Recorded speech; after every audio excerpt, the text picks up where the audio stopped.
And we are live. What's good, Joshua Mandel? Saying happy Friday. What's up, y'all? Welcome to our to I Really Want to Know podcast. It's Friday, y'all. You know, I beginning of the year, and I wanted to try to do something new on Fridays. And I wanted to do Family Friday. So Family Fridays is when, every Friday we'll talk about something family related. It might, people might see it some good stories, some bad stories, some uncomfortable truth stories, some, you know,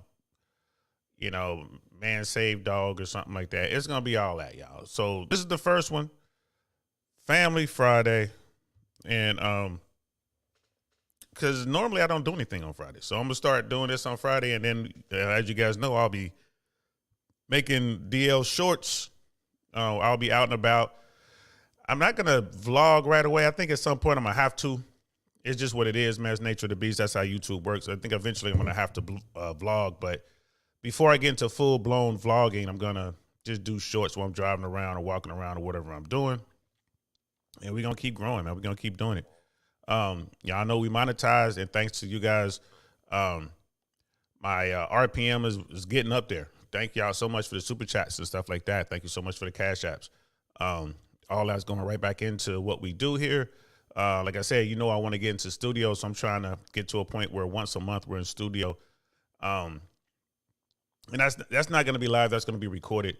So I'm hoping to do once a month in studio starting Q2. And then moving forward, it'll be that. So thanks for rocking with me, y'all. I really appreciate it. I really do. I'm having fun doing this. I hope you guys are having fun. Yesterday, the Thought Cop episode was a fun one. I ain't gonna lie, that was a guilty pleasure. So having some fun on that. And today, we're gonna talk about the nuclear family. I spent a lot of time in the manosphere in the red pill world, and most of the men over there, it's relationships. It's all about these modern women this and these modern women that and blah blah blah. But like the women want the top tier guys and all this other stuff, right? Which is true. There's a lot of that going on. But I mean, how is that affecting the nuclear family? How is that affecting us as a society? I mean, America, pretty much the entire Western world. We're going to talk about it. Brother Mandrell was first in the chat today. What's good, bro? How you feeling? My favorite Green Beret. How you feeling, man? Weapons sergeant. You know what I mean? That's right. And if you notice, I'll be switching the weapons up behind me every now and then. That is a semi-automatic 12 gauge. That is my favorite weapon, just so you know. If it has a 5-round magazine, 10-round magazine, a 20-round drum, I don't have the drum. Apparently the drum is pretty bad. A lot of misfeeds and malfunctions, so I don't have that. But I'm not going to tell you the manufacturer and the model of that particular rifle. But if they're out there watching, y'all know who y'all are. Holla at Uncle Saint. I would love to turn that weapon around and show off the brand and the model and talk more about that weapon. It is my favorite. So hint, hint, hint, y'all. Looking for sponsorships. So what's good, Brother Mandrill? Brother Doug's in the house. What's good, fam? What's good? How you doing, bro? Hope all is well on your end. Sister Candace is in the house. What's good? Hola, como estas? Hermana, what's up? You know what I mean? I didn't know that you were, Puerto Rican. I didn't know that. We found that out a couple episodes back when we had Brother Taruso on the show. So what's up? That's good. That's great. That's great. The Monster Mod over there in the Fresh and Fit world and my sister over here at I Really Want to Know podcast. I appreciate you so much, Candace. You have no idea. Brother Doug, same for you. Brother Mandrell, I always say you know how I feel about you. You know what I mean? We got Dinosaur in the house. What's good, fam? Update, Andrew Tate and his brother Tristan will stay in custody until 27 February after a Romanian court extended their police detention. Wow, you got the news before me? Oh, well, I'm up here. Normally I'm, that's constantly in my feed. I think it's Falsify or something. There's some channel out there I've been watching them closely. They've been putting out some pretty accurate information. There's two channels I've been watching I'd never heard of prior to the Tate's, situation, and they put out pretty good information. I haven't seen their latest update. In fact, the latest update I watched from them was that Romanian teachers are talking to their students, I guess like the teenage students about online dangers and hazards and this and that. And they kind of using the Tates as an example, saying these are the bad guys that are out there trying to get you, which, like Tates haven't really been, convicted of anything. They've been accused, still waiting to get their day in court or whatever. So we'll see. Thanks for the update, brother. I appreciate that. You know what I mean? Sister Candace, brother DL, I posted a comment about your brief stream about Alec Baldwin. I saw that. I didn't read the comment yet. I saw that briefly before I started. I just kind of looked to see if anybody was looking at that. So, hey, what's your comment? Well, I'll read it here in a second.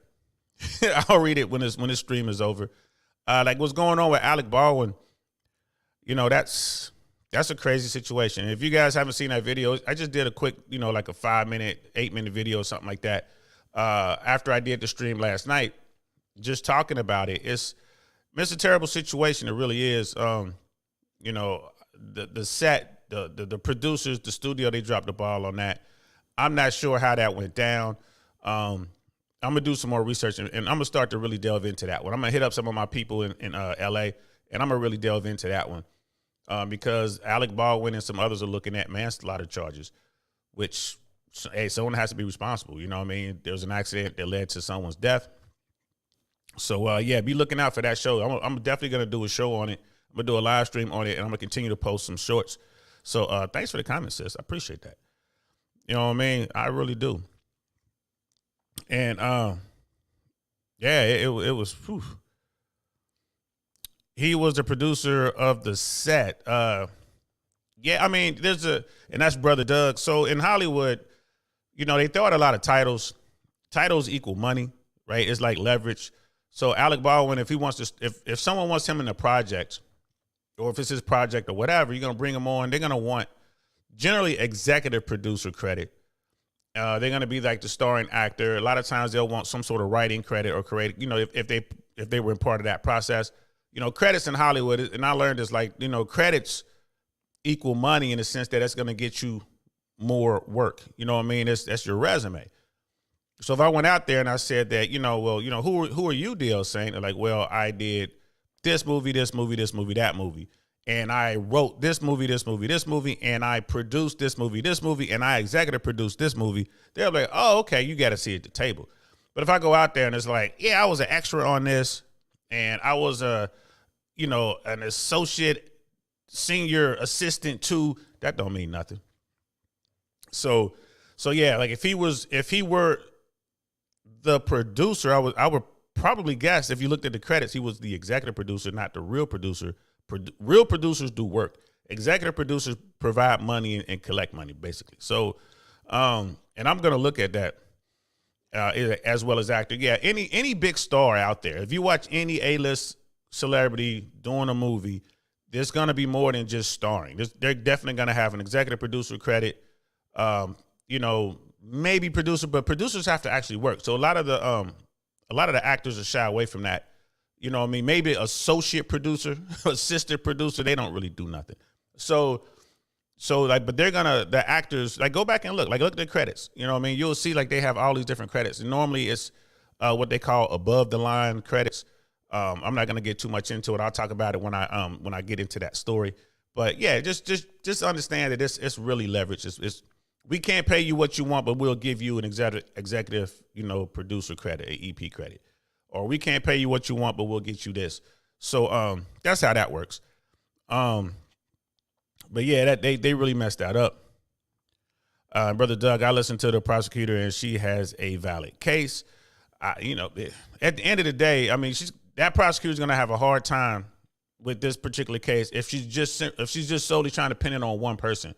You notice, like, he's not the only one that's been charged, that's facing this manslaughter case. We got the armorer. You have the assistant director, because allegedly the assistant director handed Alec Baldwin the weapon. The armor is supposed to make sure all weapons are secure and safe. Why was there live ammo on the set? That's a problem. Like, why would they have live? Why? That doesn't make any sense. How there's live ammo on the set, and how did those rounds end up in that weapon? Alec Baldwin says the weapon fired on his own.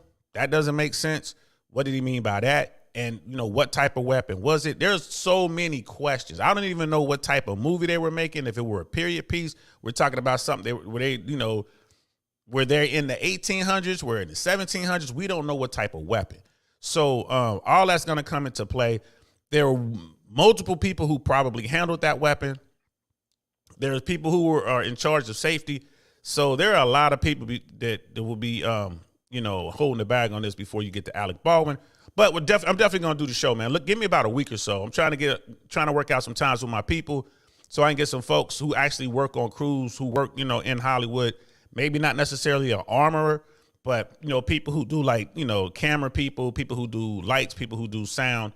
Get some of these people to come and talk about, you know, what life is like on the set and get their take on what they think may have happened. Plus, there'll be rumors and all that kind of stuff. So that's gonna be a good one. We'll see.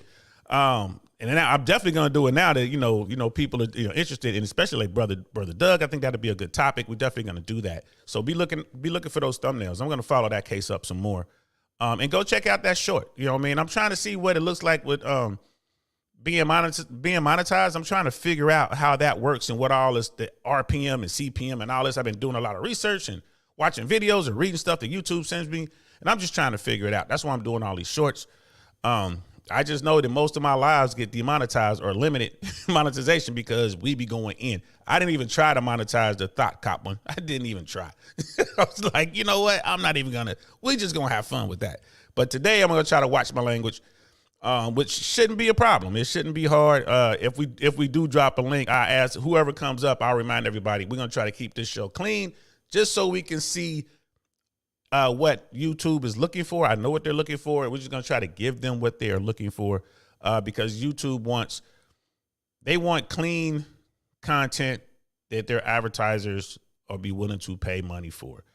And my advertisement rate, my CPM is like $10.50 right now. So that's what advertisers pay to have their ads on deal saying I really want no podcast. So we'll see if that goes up or goes down. And then my RPM, which is what is it, rate per mil or something like that, which is basically what I would get per 1,000 views is $50. No, 40, 45, no, $50 and some change. So, and that's based on, now that's all monies that come in, like super chat, super stickers. If I had merch, it would count that, any brand deals, all that. So we're going to keep watching these numbers, y'all, and see how it works and see how, see how people really make money in these YouTube streets. So let's get into it, man. Let's talk about the nuclear family. All right. So as always, man, let's just start with some definitions, man. Like, what is the nuclear family? We have it right here. This is Wikipedia, which is where I always go to when I'm looking at stuff like this. Wikipedia, let's see. So let's talk about a nuclear family, and they have all the other names for it. Is a family group consisting of parents and their children, one or more, typically living in one home residence. It is in contrast to a single parent family, the larger extended family, or family with more than two parents. Nuclear families typically center on heterosexual married couple, which may have any number of children. These are differences in defining among observers. So these are differences, defining among observers, right? So they have differences in the definition. Some definitions allow only one biological children. There are full-blooded siblings and consider adopted or step siblings as part of the intermediate family. Oh, I didn't know that. So I guess the traditional definition is mom and dad, two parents that are married, heterosexual, and their kids, the kids of that joining. So, siblings, the children are the descendants of mom and dad. So I guess some people say if you have stepchildren or adopted children, that's not nuclear family. Okay, but others allow for step parent and any mix of dependent children, including stepchildren and adopted children. Some sociologists and anthropologists consider the nuclear family as the most basic form of social organization, while others consider the extended family structure to be the most common family structure in most cultures and at most times. So, all right, so All right, there you have it. So the nuclear family being mom, dad, and their kids. And then, you also, people say it takes a village. So you have like the extended family. You got your, in-laws and cousins and aunts and uncles and all that kind of stuff. But then they say some people allow step parents, step children, like blending families, I guess, and adopted children. They say that's part of the nuclear family. I don't know. I believe in it takes a village. And I also think that you're better off coming out of a nuclear family than you are out of a single parent household. But I would also accept the step parent. So if you have, you got mom and stepdad doesn't have any children, but mom has a child, and then mom and stepdad has children. So you got one stepchild, and then you got two full-blooded, let's say, children. I would still consider that the nuclear family because the structure is there. You got the household, you got mom and dad, you got that. Same thing if adopted children, they're part of the family. But I think for me, the nuclear family, the most important component is you have mom and dad in the home and raising the children as a unit. And it doesn't really bother me as far as like, well, it's a stepchild or a full child or an adopted child. They're part of the unit. They're on the team. They're in the house. I consider that nuclear. And I guess, arguments could be made. And I will say this, the second most important component to that nuclear family is having an extended family that's solid that you can rely on, your village, so to speak. So that's my take on that. You know what I mean? It's that's how I look at it. I don't know how you guys look at it. Let me know what y'all consider nuclear, like in the chat. I'm just curious. I'm just trying to catch up here. Just like we all caught up.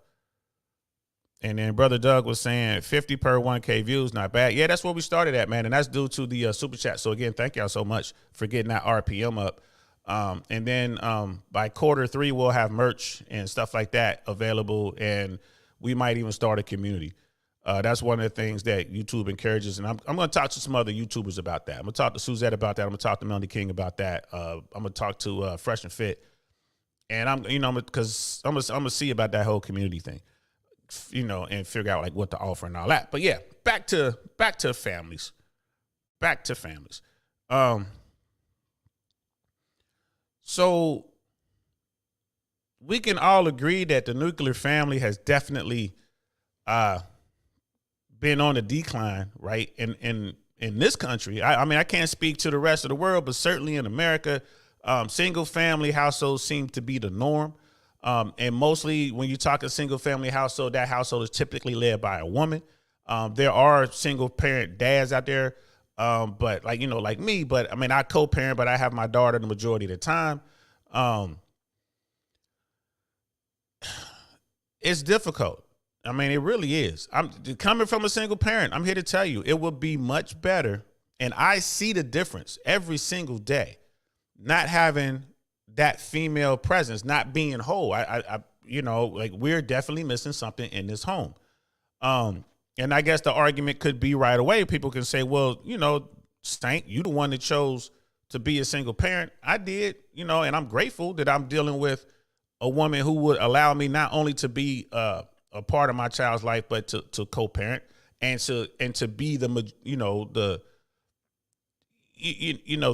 take the leadership role, so to speak, in the co-parenting. I do most of the heavy lifting, but understand I got two kids. I don't speak about my son as often because that's a different situation where you have a person who's looking at you as, either a source of income, just money, or it could be a case where someone is just bitter and they're trying to make your life difficult by bringing in a child and keeping that child away from you, which I think is evil. There's people who do that. And our society is designed to protect those people and allow them to do that. So, we got a show coming up next week about the mismanagement of child support. Should that mismanagement of child support funds, should that be illegal? Should children, grown children, or teenage children, or whatever, should they be able to sue their parents for mismanagement of child support funds, because those funds are for the child, not for the grown up. So that's coming up next week. It kind of ties into this. That's not going to be on a Friday, because that's not a. I didn't want to make that a family Friday episode or topic. That's just too hardcore. That's just going to be a regular I Want to Know podcast. We'll probably do that on a Tuesday. The thumbnail's already out. Y'all check that out. But I as a single parent, I see how difficult it is on my child having to split home. I see it. And I wish there were a way that some could have been worked out with mom, that we could figure out a way to all be under the same roof. But it was just, I could not come up with the way for that to happen, because as we all know, anyone in a relationship, is a long-term relationship, a marriage or anything like that, you know how difficult it is to be in a relationship. It's hard. Like, it's really difficult. So, I sit back and I think about it all the time. It's like, man, it would have been, I wish I had the ability to get all of us in the same home and push through the negativity between the grownups, but the children would see that as well. So if you had, so it's one of those things like, well, let's all live together, and it just would have been miserable. It would have been worse than the situation we have now. So it was definitely lose-lose. It's kind of like pick your poison, and this is what I chose. Like, well, we'll just co-parent to the best of our abilities, and we'll do this. It's worked, but is it optimal? No. And, would it have been better if, we were a quote unquote nuclear family? Absolutely. In my opinion, it absolutely would have been better. So yeah, I just want it out there. I'm not perfect at all. You know what I mean? And it's really difficult. But there are pros and cons in everything that you do. There's an article that I found that I want to go through. I want to share with you guys right now. The pros and cons of the nuclear family. Right. And this is from Family and Relationships. Never heard of this publication, but it's online. And that's a cute picture of, oh, look at that. It's just so cute. Look at them cute actors taking a picture. Y'all know that ain't a real family, right? Y'all realize that, right? That's just, you know what I mean?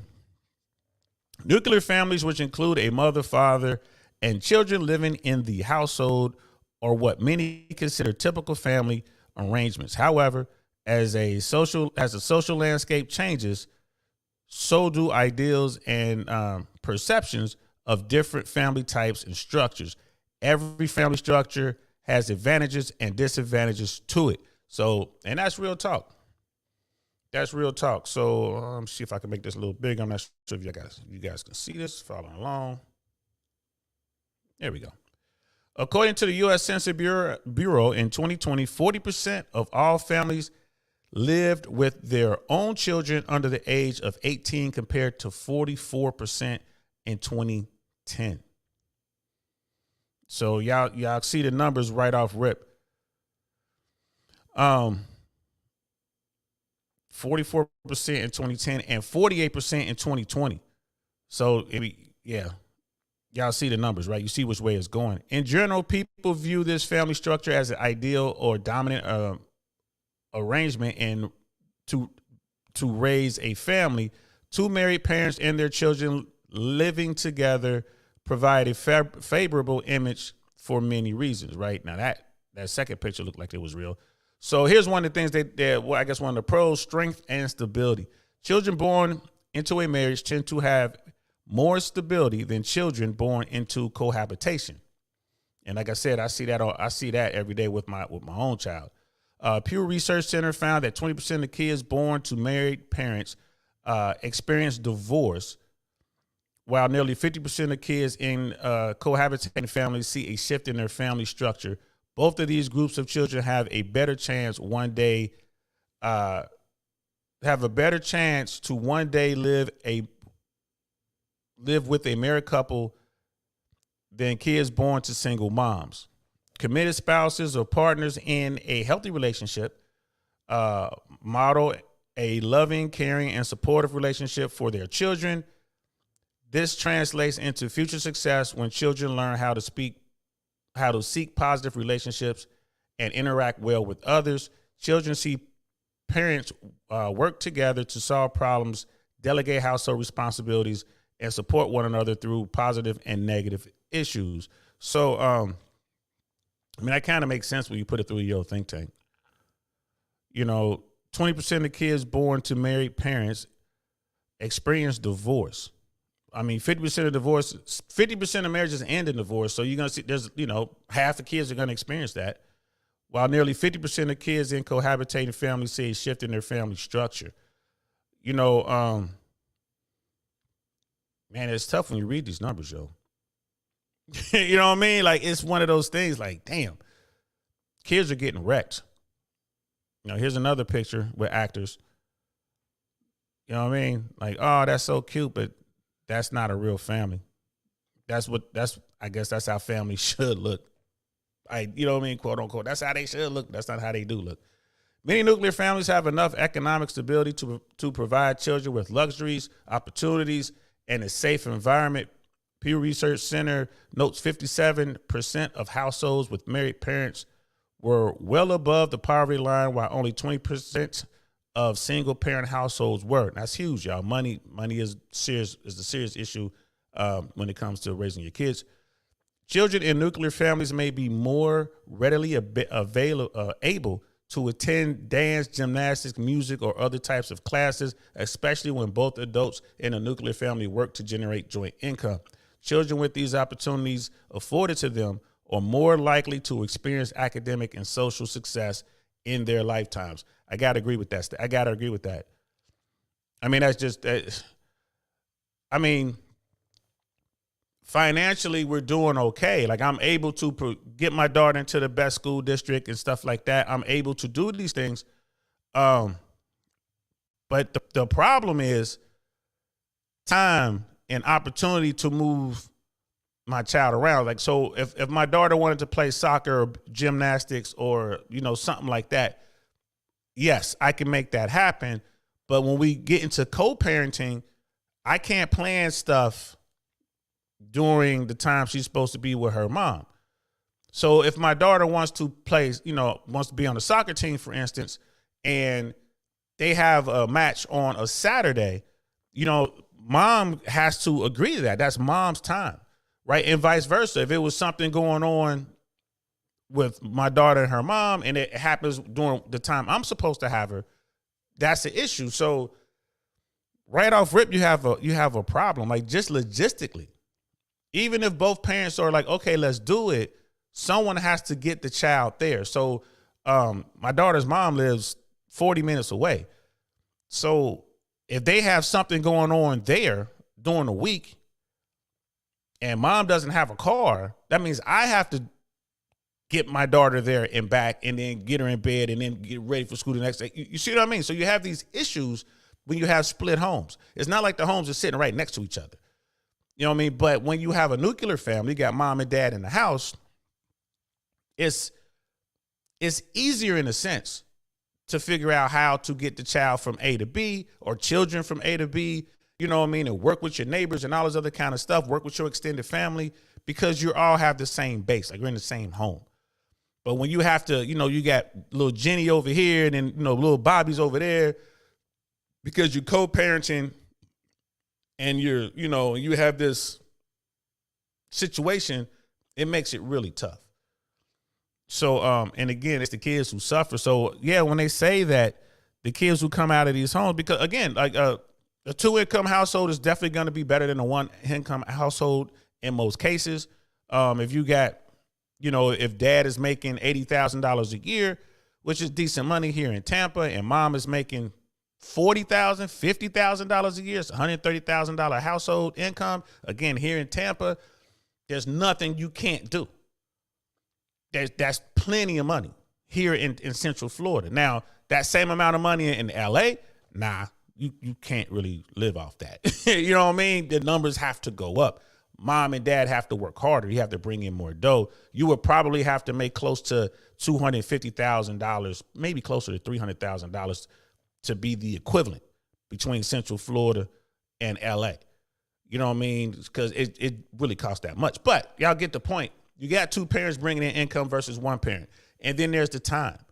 You know, so if you got a single mom or a single dad who's trying to make ends meet, you know, you got to go to your regular job. Then your kid gets on the bus, gets home, probably got like a latchkey situation. They let themselves in. You rush home after work so you can see, you know, maybe hopefully get to see your kid, make sure they're doing homework and all that good stuff and eating right.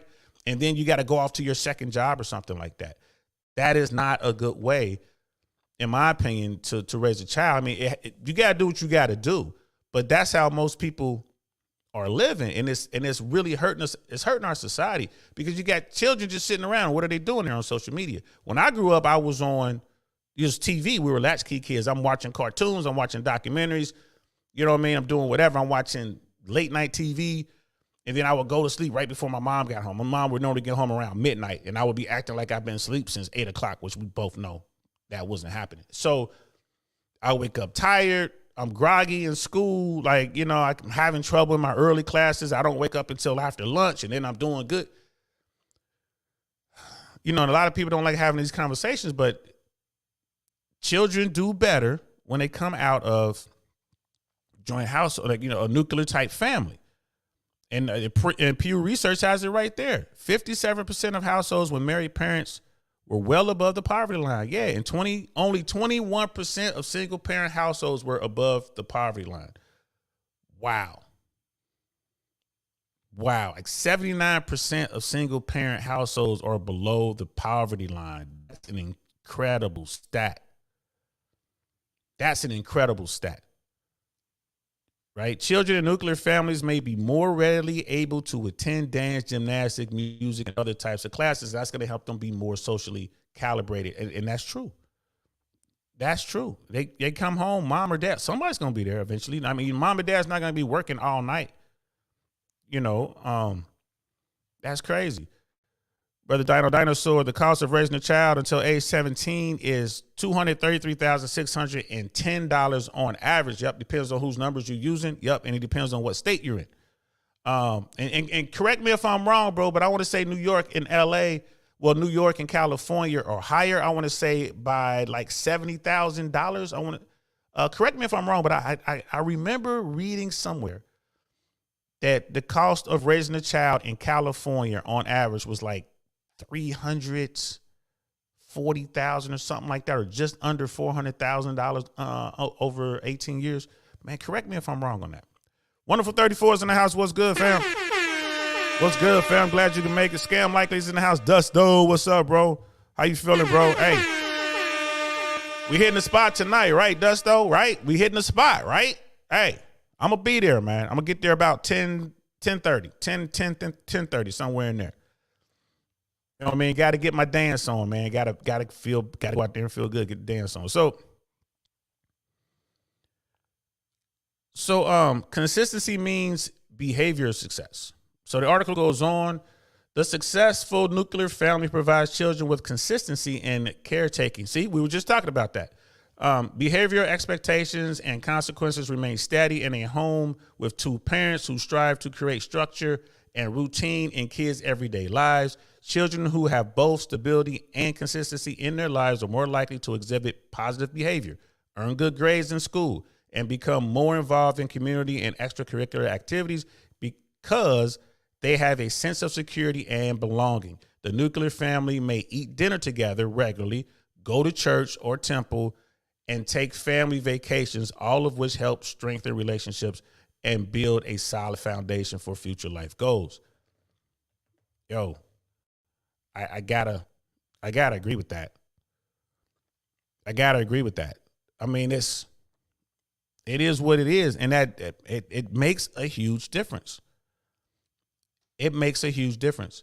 You know, being able to sit down and eat, even if you don't sit down and eat every night, but you know, you have breakfast, you sit around and watch TV together, or you sit around and, you know, play VR together, or you sit around and talk, you know, that's huge. Family vacations, like, you know what I mean? You do a quick little staycation, the whole family gets together and we're going to get a hotel room and, you know, down here in Tampa, like it's plenty of water, right? It's Tampa Bay for a reason. Like, it's plenty of water everywhere. Get on jet skis, or, get on one of those pontoon boats or something like that. It's stuff you're doing as a family.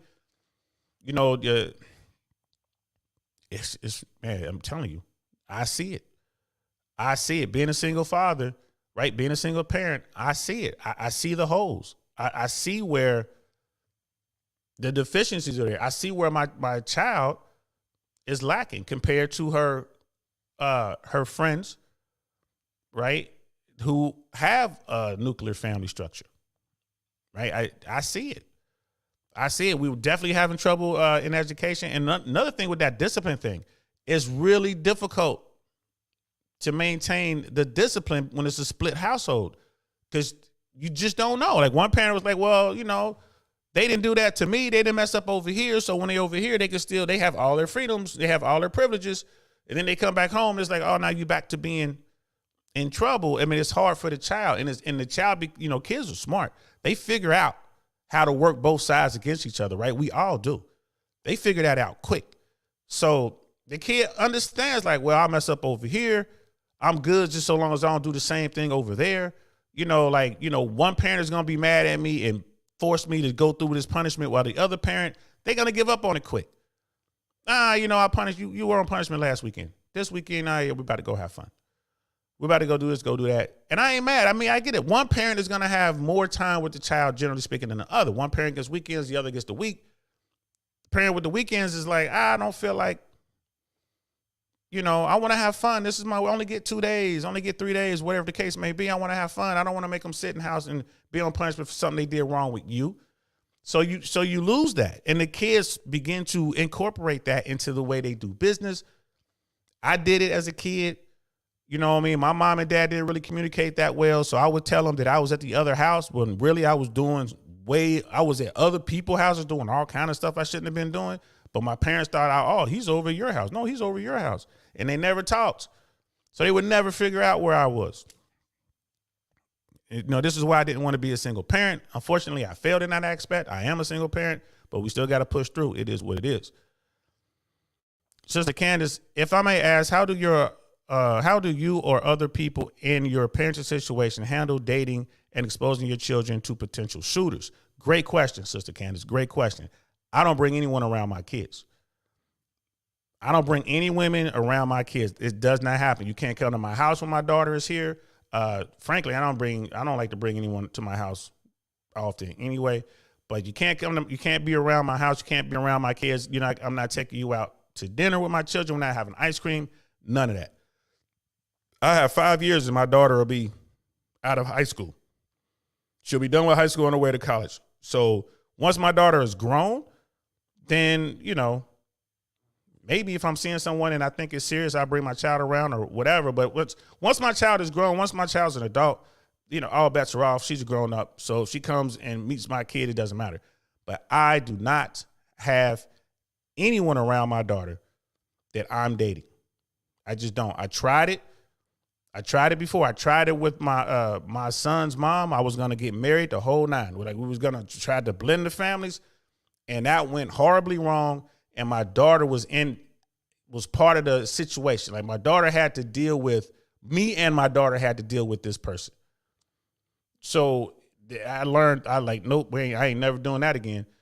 And again, this was with a person I was going to marry. This was a person that was, just turns to be the mother of my other child that I don't even see. You know what I mean? I'm not going to delve into it too much because we're still in court. But I learned then, nope, I'm not bringing anyone around my child. And there are a lot of women out there who will manipulate your kids, trying to get on. Like, they'll hit them up online. They'll try to get information out of them. You know what I mean? So protect your children. Protect your children. That's how I handle it. I don't let anybody come around. Scam likely. Brother Dusto, I'll be there. I'll drink some, drink some caffeine. Yeah, take you a nap. Do what you got to do, bro. But make sure you there. You know what I mean? Miss AKA ladies in the house, what's good, love? Good to see you. To see you. I'm so glad you're here. We're talking about the nuclear family, and I'm pretty sure you got some comments on this topic, Miss AKA lady. And Sister Candace was asking about, bringing people around your kids. I'm curious to hear, What are your thoughts on Sister Candace's question, Miss AKA Lady? And I'll read the question again. If I may ask, how do you or other people in your parenting situation handle dating and exposing your children to potential suitors? Miss AKA Lady, what say you? I just, like I said, I keep people away from my daughter. You don't need to meet my daughter. Don't worry about it. You know what I mean? Yeah, she's cute. That's fine. But that's not, no. Just keep. And when I meet people, I don't want to be around their kids. And I know there's a few women that I've met over the years that are like, oh, that's a red flag. You don't want to be around my kids. Like, no, I don't want to be around my kids. I don't know how this is going to work out. I'm just smashing you right now. We don't know what we're doing right now. Why bring your kids into the situation?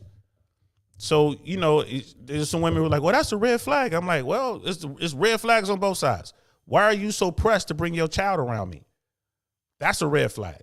And then she's saying, from her standpoint, why don't you want to be around my child? That's a red flag. So can you see, this is an issue, right? This is a thing. This is why we should, bring back the nuclear family. Brother Jason's in the house. I think I gave you a horn. I gave you another. What's good? What's good? Always good to see you. You know what I mean? Miss AKA Ladies, you don't. I mean, yeah, she's answering. Miss AKA Ladies and Sister Candace, you don't. Purely off limits. Absolutely. Absolutely. And Miss Candace is responding. I was hoping that was the answer. Anecdotally, I have seen both my sister-in-laws parade several men in front of their children, none of whom were the biological father. Yeah, yeah. And that's why you definitely want to stay away from that. For me, that's a big red flag. If a woman invites me over, hey, will you come over to the house or meet me at so-and-so? Let's meet at, Denny's or something like that or wherever you name the restaurant. And I show up and her kid's there, I make up an excuse and I leave. Like, I don't want to spend time around your child. And then they're like, oh my God, well, I mean, I don't get, what's the big deal? That's it. I'm done. Like, no, you know what? That's cool. I mean, you're a great person. It's not you, it's not me. Whatever you need to say, I move on. And if they keep coming at me, I just block them. Because it's not technically ghosting. I tell them I'm not cool with that. You should have talked to me about that. That was wrong. And if they want to keep talking, it's like, nah. Because now it's this trust thing too. And it makes me think, like, what are you trying to do? What's your primary mission here? Like, your mission here is to get a replacement dad. You know what I mean? Your mission here, I mean, be honest. Give the guy a choice. You know what I mean? Don't just parade your kids out. Nope.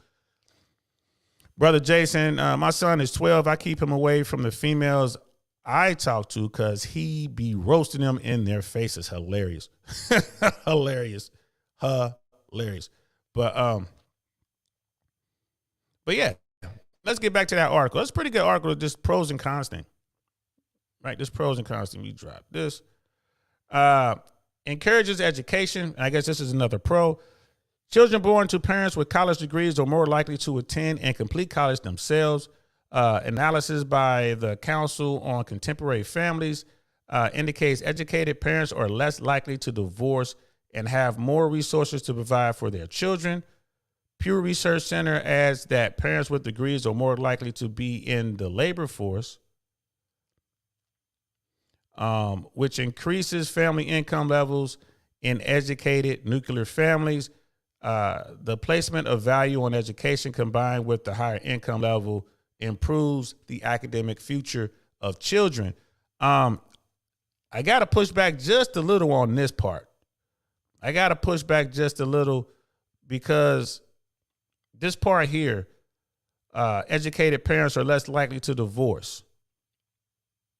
I would, first of all, we agree that 50% of all 50% of all marriages end in divorces, and those divorces are initiated by women 70% of the time, except when they're higher educated women, and 90% of the time those women initiate divorces. So I would say it's not the education part that keeps them from breaking up or keeps them from divorce. I think it's more of the income. It's more the income because higher income families tend to divorce less. Like the more money they make, typically speaking, the more money the family makes, the lower the divorce rate. But again, half of our marriages fail. Or another way to look at it, and this is what I'm trying to do in 2023, half of all marriages are successful, right? There's two ways to look at it, right? Only half of all marriages are successful. I absolutely do agree with the education component here. I really do. And I think the people, and this is just me making this stuff up. This is me, making up in my mind. This is how I see it when it comes to educated families. I believe that educated families truly believe in the nuclear family, and they will stay together even if they want to move on, but they will stay together until the kids are at least out of school, like at least out of high school and at least halfway through college. And I think they do that because they want their kids to be successful academically, which hopefully would translate into them being successful financially on the other side. So, and I think once that happens, then they get divorced. It's like after the kids are gone, they get divorced if they're going to do it. So I would add that in there. Now look at that pretty. Look at that. Mom is graduating, dad is there, and there's the beautiful daughter. This might be a real family, y'all. Look at them noses. Look at that smile. This might be a real family right here. They may not be actors. So health benefits.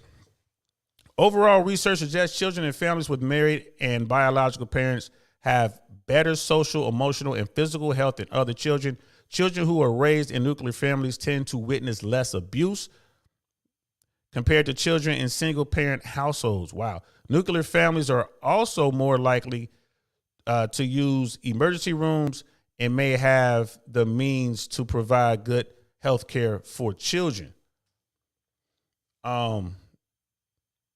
That last part right there, I don't think single parents care about the money part. If something's wrong with their child, they're taking them to the emergency room. They're just doing that. It doesn't matter what kind of insurance they have. They don't care. They're already broke, right? Like it says, like 78% of them are below the poverty line to begin with, so they don't care. If something's wrong with their child, they're going to the emergency room. And a lot of women are really good at finding these services and being able to get their children some health care, be it government backed or whatever. Sisters, and this is, again, anecdotally speaking,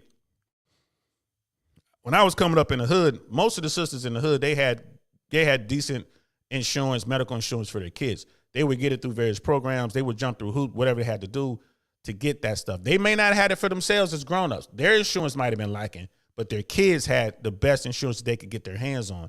So yeah, and I don't know anybody who would hesitate to take their child to an emergency room ever. I've never seen it. You know what I mean?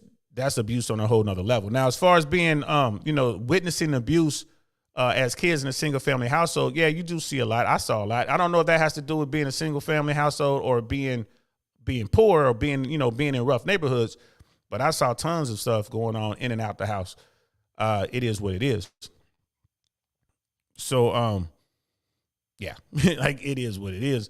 We got Primal Studies in the house. What's good, fam? Salute to you, man. Thanks for coming through. And who else we got? Sister Kansas. If child support ends at age 18, how do you handle the potential expenses of college? Do you believe the non-custodial parent's obligation has ended at age 18, or are you still looking for support? That's another good one, right? That's a great question. So I don't want to get into my whole stance on child support and stuff like that, right? So, but I'm gonna try to make my just answer your question and then kind of touch on the child support thing just a little bit. So, child support, the way it stands, right? Child support should be paid out until age 18. Why? Because now you are an adult. You're no longer a legal child, right? Child support. My biggest thing with child support is, men are forced, generally speaking, men are forced to do this. They don't have a choice, whereas women do. So in this environment where men aren't given a choice, yes, child support should stop at 18. College is an option. I went to the military. I have some college, but if I wanted to go to college, I knew I was going to have to pay for it. That is what it is. I could have gotten a scholarship. I was offered a scholarship, a music scholarship. I could have gone to Central State University. I wanted to go to the Army. So there are opportunities for those who come from, lower income families, single parent households. There are ways to go to college, right? And I'm a huge fan of military. You know what I mean? Military service, there are ways to get money for college through that. You know, academics, you know, if you're a kid and you know you want to go to college, bust your butt in high school, get the grades, get a scholarship. There are tons of scholarships out there.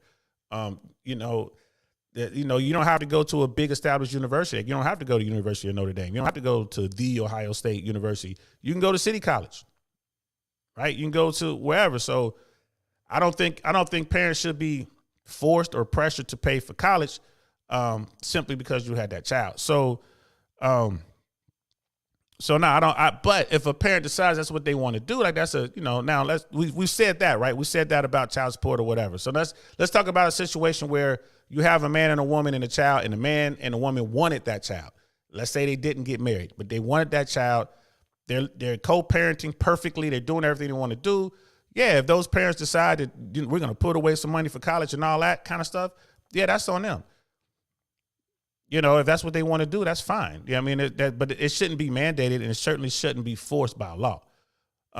Again, when you look at like what brother Dino was saying, like Dino Dinosaur, what he was saying, what was it, $233,000 over 18 years is the cost to raise a child. You know, and that really just basically covers like the basics. So you would have to figure out a way to raise another 100,000 or so, you know, to help that child out with college. And depending on what school they go to, that might not be enough money. You know what I mean? Like USC I think that's over $100,000 a year. I haven't checked in a while, but USC is expensive. Notre Dame is expensive. You know what I mean? And we don't get us to talking about Ivy League, you know, Cornell, UPenn, Harvard, Brown, Yale. Come on now. You know what I mean? Like, so it's, you know what I mean? It is what it is. You know what I mean? Look at that. Paid. Players are in demand. Child support is fraudulent. It is fraudulent, but you know what, though? That's the rule of the land right now. It's going to take some serious political clout to change it. Right now, men aren't organized. We don't have that political pull to change it, even though people know it's wrong. In fact, the people who are most exposed and being, quote unquote, abused most by child support are those men in red states, which is crazy. You know what I mean? The blue states tend to be taking it a little easier on them, which is I find hard to believe dealing with California, but it is what it is. But we're going to talk about this too when we talk about mismanagement of child support next week. Next Tuesday, that show is coming. You might want to definitely be there for that show, bro, because we're going to be talking about mismanagement of child support. But, you know, when you're looking at child support and, you know, the way it is today, is basically grounded in the money, right? Child support is based on how much time you spend with the child versus how much money you earn. So the incentive is to keep the child away from the parent who makes the most money, because then you can maximize the child support order. So here's the thing.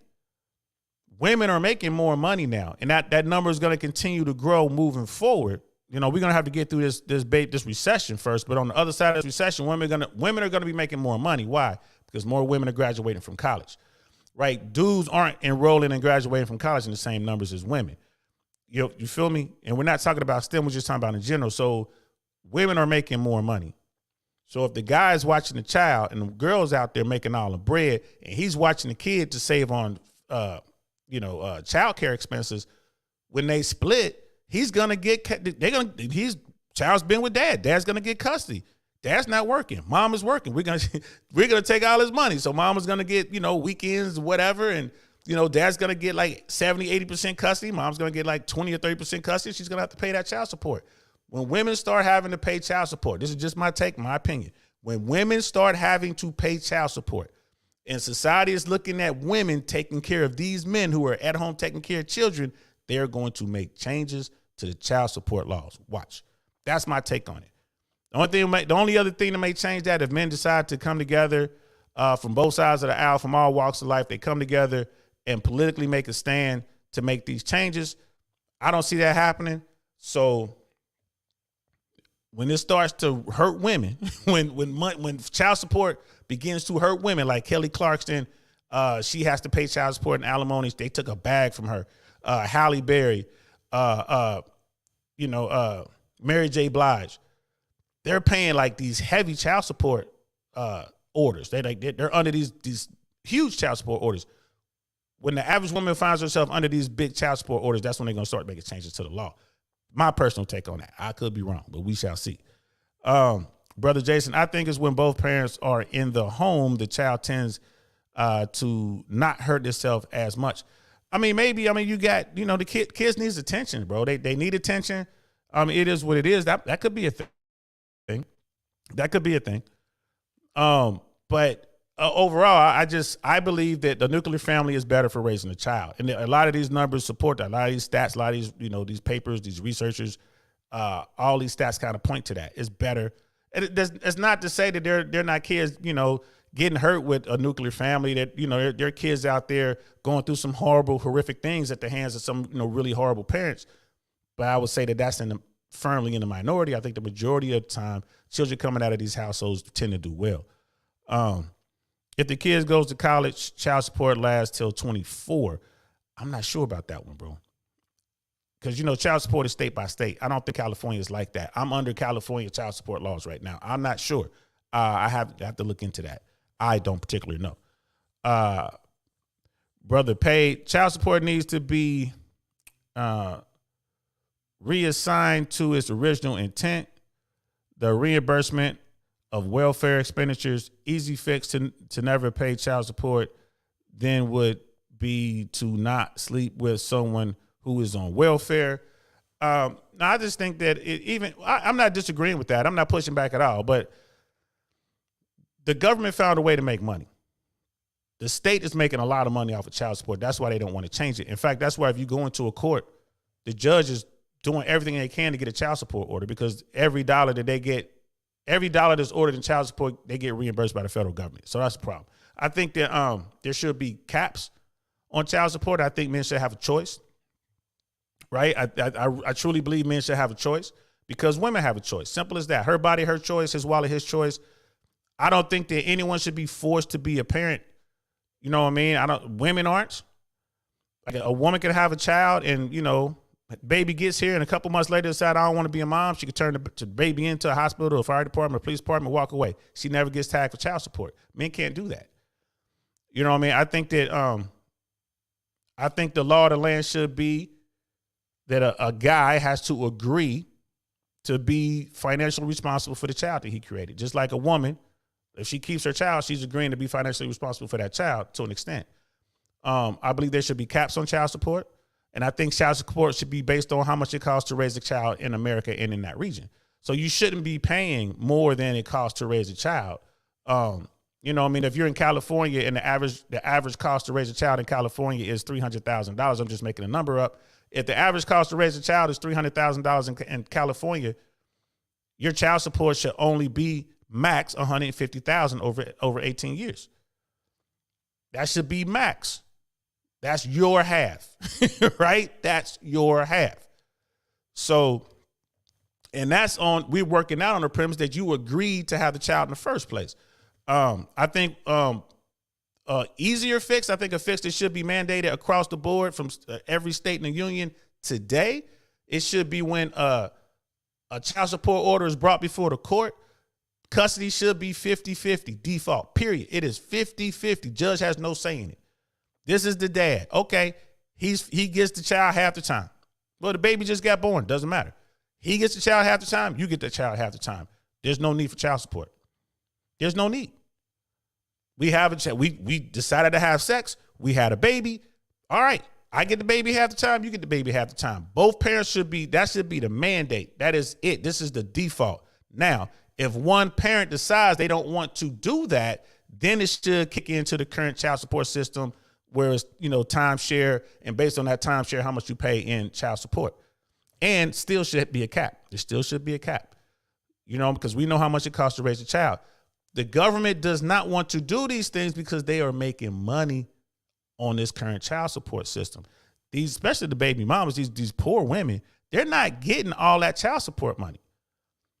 You're like, oh, I got a $1,600 child support order.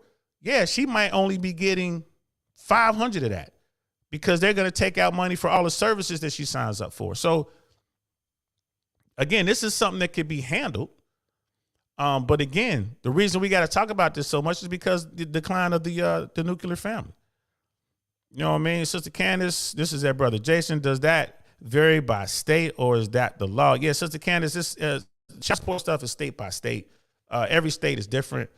A lot of them are similar, especially when it comes to guidelines. The guidelines are real similar. It's based on how much money the non-custodial parent earns versus how much time they have with the child.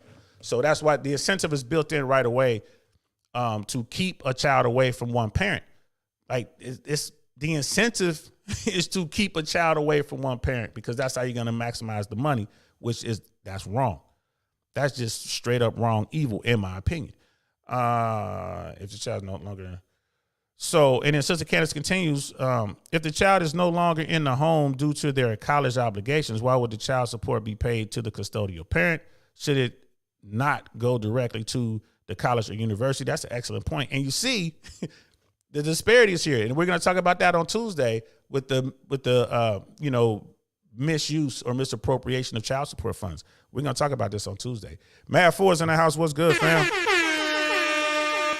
You know what I mean? My favorite one to be airborne, man. My favorite leg is out there. Sister Candace, no one actually needs to go to college if the woman actually gives a crap. We'll say crap. Trying to keep it clean, y'all. You remember trying to figure out how this monetization works. About her child's higher education, then you probably shouldn't have kicked out his or her benefactor, the father. Yeah, I see where you're coming from with that. By the way, airborne, that's right. Drop me. You know what I'm saying? Go ahead and beat your face, bro. Go ahead and knock out 20 for me there, airborne, for saying airborne and being a leg. That's the cost, baby. Every time you say airborne, you got to drop to do 20. And make sure you get that 4187 in there, man. You need to go to airborne school. When you go to airborne school, tell me. I'll be at your graduation, bro. I'll plunge those wings deep into your chest, baby. You know what I'm saying? You get them blood wings.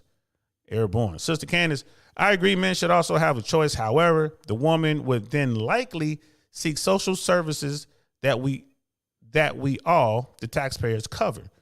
The taxpayers didn't make that child. How do we address that? Cut off those services. You know what I mean? Like if you had that would be my take on that. Cut off the services. If you have, let's say a person has a child, a woman has a child, she knows she's broke, whatever, she just decided to have a child. Her choice. The guy I want child support, so we got to go to court. The guy's there. It's a 50-50 default. He could take care of that child. If they go back before the judge and she's saying, I can't afford this child, the child is taking too much of my time, I can't go work, then the judge can say, fine, we're going to make dad the custodial parent.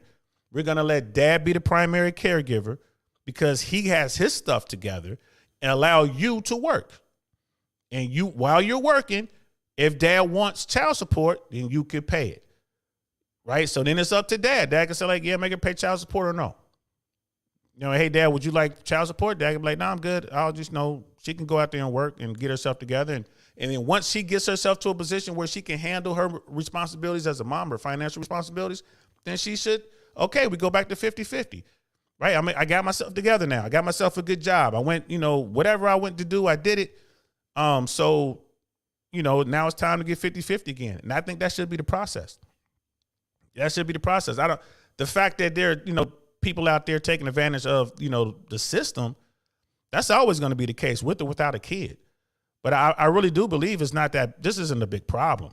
Primal studies, about 10% of what I pay in CS goes to, or child support goes to processing fees. Yeah, at least 10%. And then if they're like penalties or whatever, they get that. There's they get all kind of money. It's a hustle, y'all. It's a hustle.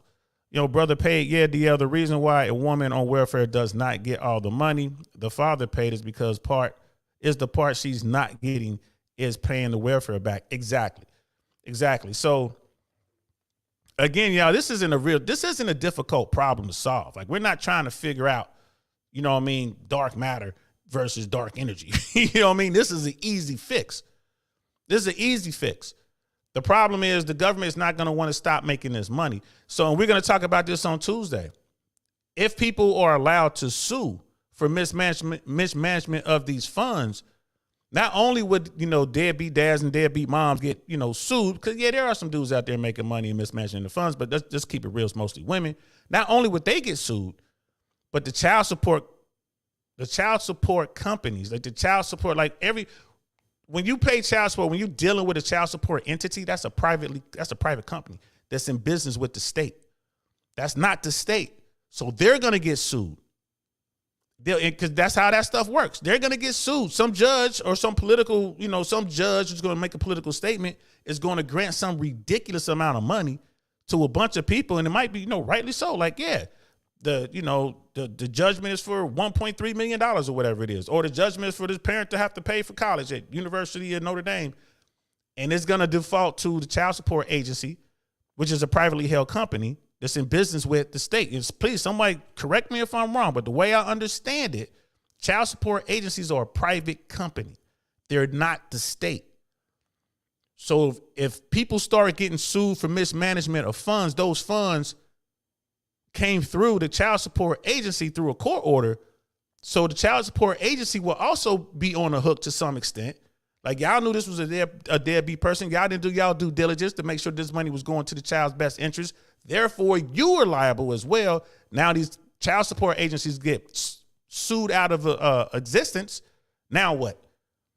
You know what I mean? Now what? And the state will see all this happen. It's like, oh, we don't want to get sued, so let's go and do something that makes sense. Again, that's just me with my tinfoil hat on for a second. That's just me with my tinfoil hat on for a second. But all this is a big hustle, y'all. It's all about money. And again, it all boils back to the nuclear family disappearing. Brother Jason, 19 in your state, bro. Thanks. Appreciate that. You know what I mean? Okay, I see that. Mad 4 songs with a thumbs up. That's for him doing his 20. Baby drop. You better be pushing right now, cuz. You know what I mean? Spell airborne while you're down there. After you do your 20, go ahead and spell airborne one time to get those last ones in. So yeah, let's get back to the article. And by the way, this is a good conversation. I really appreciate these questions and statements, man. I see everybody's into it. Communication skills.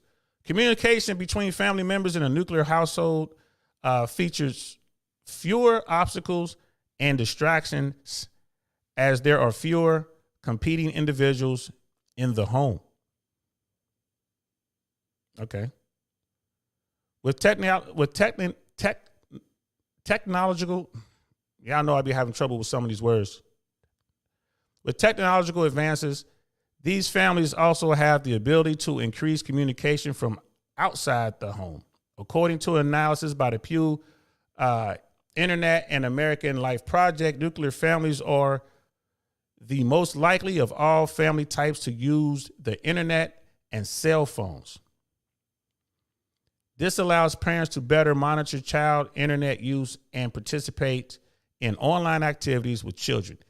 Kids with cell phones have the means to keep in contact with parents about schedule changes and emergencies. Yeah, I'm a big proponent of that. Like, almost all kids have phones. My daughter had a smartphone. She had an iPhone. Now she has a flip phone. I got to pick it up today. Text and talk only. We don't need all this other stuff. And that's just for emergencies and schedule changes and stuff like that. Connection to family during the aging process. Those who grew up in stable nuclear families have a better chance of keeping family ties intact and therefore having familiar connections during the aging process. As children from nuclear family age, they will have more family support than children who have one parent or no siblings. This can leave those from nuclear families at an advantage regarding economic and emotional support as parents and or siblings experience illness and eventually pass away. Yeah, but it goes both ways too. I know a lot of people who don't even rock with their family. I know siblings that don't talk.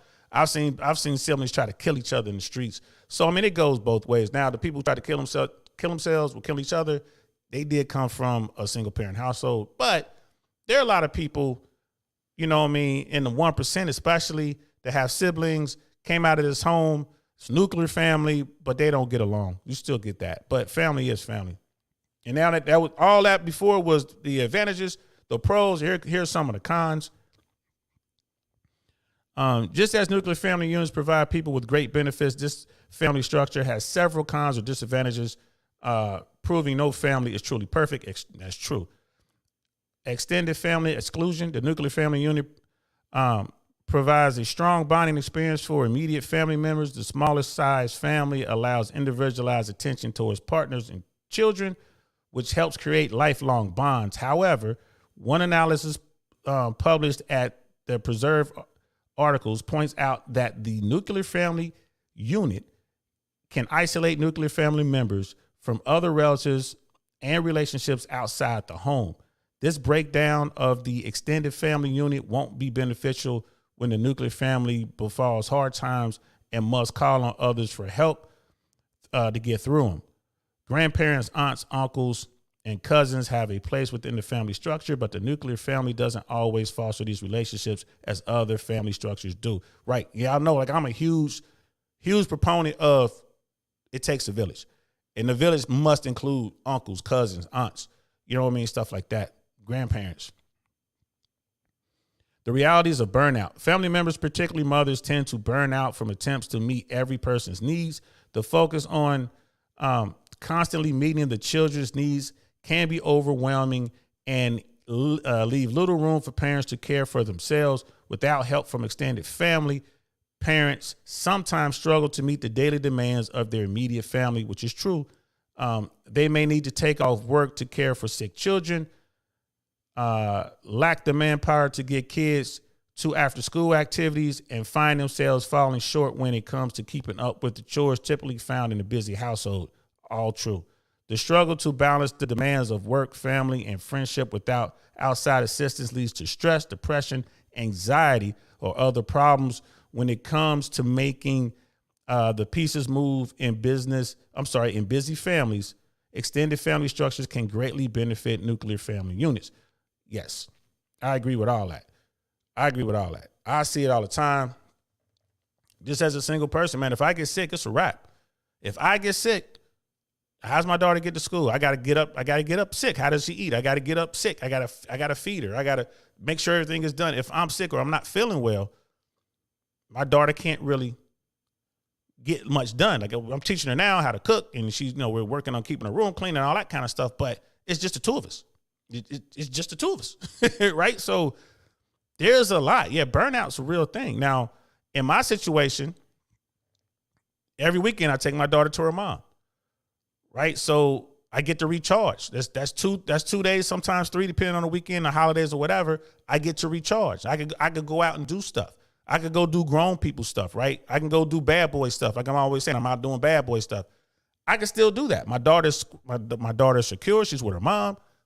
I'm out there recharging my batteries. Now imagine you're doing it every single day, 24/7, 365, right? And you work, right? And that's burnout for both parents. You know what I mean? Someone's gonna have to, and then you want to take a break. You're not gonna be able to. Oh, come on, husband. Let's go to Bora Bora. No, we got to bring the kids. Oh, let's go to Miami. No, we got to bring the kids. If you don't have that village, if you don't have that extended family, you got a problem. Like if I need to do something during the week, I have to call on my cousins. I have to call on my extended family to help. I can't call on my daughter's mom because she's busy doing her own thing and she doesn't drive and there's a whole bunch of other stuff. I got to call on my family to help. Hey, I'm going to bring my daughter to you. I got to go do this. I got to go to Dallas, or I got to go to wherever. I'm going to bring my daughter to you. So, yeah, it is what it is. Like, it is what it is. But you can definitely burn out. That was the point. I think that's the point they was making. You can definitely burn out. Miss AKA Lady, instead of paying into the system that money can go into a savings fund, I know that's not the solution for everyone, but a private agreement works better if everyone puts their feelings aside. I hear you there, but I mean, let's keep it real. Like there going to be situations where, mom or dad, whoever the parent is, they're going to need that support. They're going to need that money. They're going to need to buy groceries. They're going to need to buy clothes. They're going to need to buy cleats or whatever, pay for stuff. So putting it into a fund, that I don't know if they're going to have access to this fund. If they do, is there going to be penalties? Like, I don't know how that works. You know what I mean? I really don't. I think child support should be taken away. It should be 50-50. You know what I mean? Like, women decide to have a child, like, your financial situation. You had a baby when you was broke, And now you hoping to get money because you have this baby. Now we're going to get a baby to the parent that's financially stable and let you go out and work. That's what I would do. As far as a fund goes, no, I don't think the children are entitled to the money in the first place. Again, they're the innocents in this whole thing. And they're the ones who are getting crushed. But if we cannot monetize children, this is why we have the problem that we have. The children are monetized right now, bro. And the way to maximize the money is to keep your child away from the other parent. The system is flawed from the beginning. Sister Candace, MSAK, lady, if your child's best interests are at the forefront of the conversation and not money, there shouldn't be any need to involve the system. That's a good point. That's a good point, but it is what it is. The system exists and people are going to take advantage. You know what I mean? And Miss AKA lady responds to Sister Candace, I agree. I have an amazing relationship with my kid's dad. I'm sure that me not getting the system involved helped a lot. Absolutely.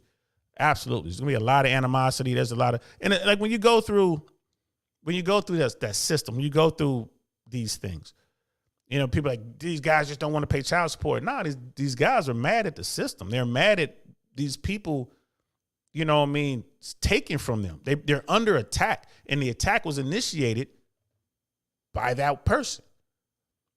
Right? And like I said, there are some people out there who simply want to make life miserable for the other party, and this system is set up in a perfect position to do just that. Miss AKA lady, I meant the extra money that going to processing fees can go to a small savings account. Those fees only help the government. Oh, I see what you're saying. I say, you know, do away with the entire system myself. I mean, just money is just going to always make it bad. Just do away with the system. It boils down to someone making a decision. Someone decided they're going to have a child, period. They decided they're going to have a child. They had that choice. The other person should get a choice, but if you're not even going to give them a choice, you should at least by law allow them to raise their child. You're going to force them to be financially responsible, and then you're going to take the child away from them. To me, that's just evil. Force them to be financially responsible, and at least give them the opportunity to say, yeah, I want my child half the time. Boom, that does away with any money.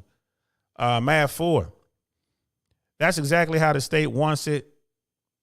Appeal to the selfishness of women in America so that they do it for the state, knowing women won't care about their children or the men they slept with. That's a little radical, bro. I don't know. I would sit down and think on that if I were you, brother. I would sit down and think. I would think on it. There's another thing too to realize, man. Like most women don't drag men to through the process. I'm not gonna lie to you. I didn't know that stat until I got into the system. Most people, most grown-ups, they have a child or they're married, they split or whatever. They work it all out themselves. They don't even need the court. The majority of people don't need the court. The people who go to court I want to say is 25 or 30%, something like that. And the people who have these horror stories, like single digit. You know what I mean? The people who actually have to have the judge decide and do all this kind of stuff, that's single digit. So I would have to definitely push back on you a little bit, bro. You know what I mean? I see where it comes from. But again, remember, like we say over here on this platform, man, you never hate the player, man, hate the game. The game is jacked up. I'm not mad at these women for playing the game the way they playing it, no matter what percentage they are. I'm not mad at them. It's just a horrible game. Men need to understand that's what the game is and be careful, right? Be careful. Take steps. Do what you got to do to not get yourself caught in that system. If that means making it to where you can't have kids, if that means, you know, going your own way for a while, like this Mick too, if that means abstaining from sex, whatever, which I think is a ridiculous concept, but for those who can, great. You know what I mean? If that means only messing with women that you vet, that you know are really, really good women, you know what I mean? And whatever that means to you, because a lot of people think, well, it's just all these ghetto women. Nah, bro. Nah, there's a lot of women coming out of these nuclear families. They're all modernized in their head and they got it all messed up. So you got to just know who you're dealing with. And if you get caught up, you just got to deal with it, bro. Just got to deal with it. So, back to the story. But yeah, like I'll just American women and their children, you know, don't care about the children or the men they slept with. There are some people like that, bro. There are some women like that, but I'm saying that that's a very, very small minority. Conflict resolution skills. While less conflict is and decreased family stress are advantages of the nuclear family, It also puts the family at disadvantage down the road. Conflict is part of life, and conflict resolution skills are beneficial in school, the community, and the workplace. Nuclear families can develop like-minded thinking, leading to fewer arguments within the family unit. That's true. However, it can increase disagreements with extended family members. Extended family with differing opinions and ideas can help family members see alternate viewpoints and learn to deal with outside opinions and conflicts. That's true. I'm a huge fan of Bill Burr. I don't, Bill Burr's, in my opinion, he's like the best comedian of our time right now. Him and Dave Chappelle, in my opinion, are like 1 and 2. They're constantly flip-flopping at who's the best, who's number 1, who's number 2. Bill Burr came from a nuclear family. If you listen to any of his stand-up, go and listen to his stand-up. Type in Bill Burr family, enter, and watch the clips to come up. He came from a nuclear family. But boy, oh boy, was it dysfunctional. His dad was, of a different generation. He talks about it. It's a Netflix special called Sorry You Feel That Way. He talks about it in that special. He talks about it in Live from Red Rocks when he talks about growing up and like the stuff that he was thinking, him and his siblings. It came from a nuclear family. You know what I mean? Like the stuff is hilarious. The material is top tier. But he's giving a message. Just talking about this conflict resolution stuff. And it speaks to his particular nuclear family unit being removed from the extended family, right? It was just him and his siblings and his mom and his dad. And I'm telling you, go watch that stuff. But that's exactly what Bill Burr was talking about.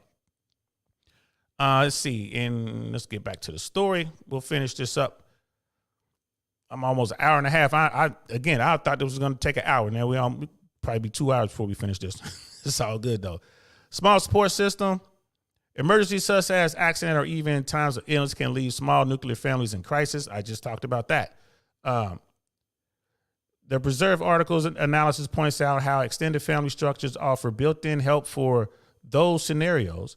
In a nuclear family where both parents work and have young children, the ability to meet all expectations and needs solely within the family unit is not always feasible.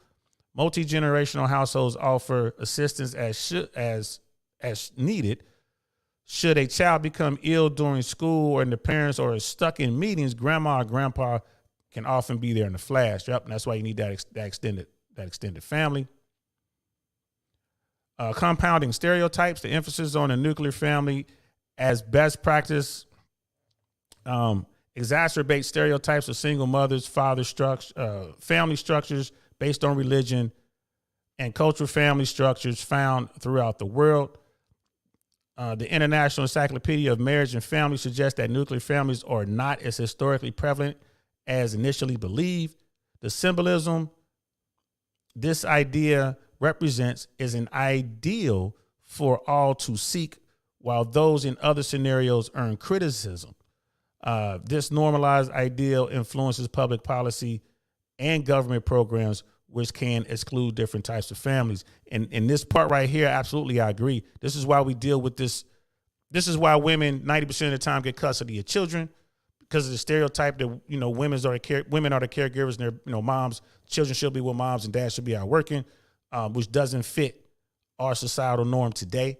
And that's what leads to these problems. And all that stems from this stereotype of the nuclear family. Yeah, I gotta agree with that.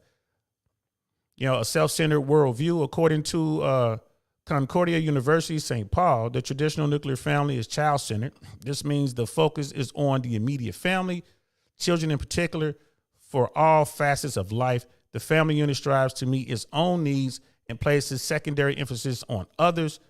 This viewpoint can lead children to selfish tendencies and thinking. It can also create a narrow worldview where the greater good of society gets little consideration. Never thought about that, but it makes sense to me. You know what I mean? And because you're like you're in a bubble, like you're in that tight little universe, your bubble. And if you're excluding your extended family, yeah, I can see that. And you're gonna grow up thinking this is how it's supposed to be. Well, maybe not. Maybe not. So and now I just want to.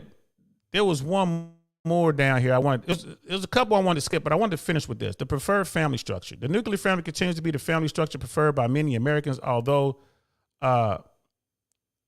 the incidence of single parent, divorce, and multi-generational households are all quite common. The choice to raise a family by a nuclear model does not guarantee success or happiness, but can provide a basis for obtaining those ideals, right? Awareness regarding the possible advantages and disadvantages allows a big picture view of the family structure. No family is perfect, but when you work together with family members, you ensure the best possible outcomes for everyone involved. And that was pretty good. That was a pretty good article, man. I ain't gonna lie to you. That I see where they're coming from with that. I definitely see where they're coming with that. And there was one more thing I wanted to touch on, and then I'm gonna get up out of here. Let me see if I can pull this up. And this is from the dailymail.com. I'm gonna pull this up, and we're just gonna read the bullet points. But it does show, which I thought this would be pretty cool for y'all to see. Just 18% of U.S. households are nuclear families with a married couple and children, down from 40% since the 1970s and the lowest since 1959.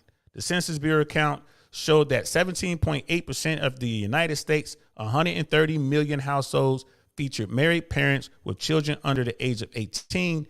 That's only down from 18.6% from last year, but down much more significantly from over 40% in 1970. These are currently just 23.1 million American homes with those nuclear families, which is the fewest since 1959. The reasons given for the drop include the pandemic, the delay in marriage, and continued decline of birth rates. So America is definitely has gotten away from the nuclear family. That it is what it is. We've gotten away from the nuclear family. We're going to see what that means for us moving forward as a society.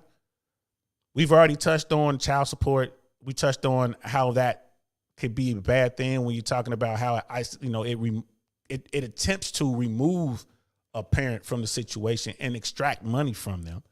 Right? We talked about how the government is making money on that.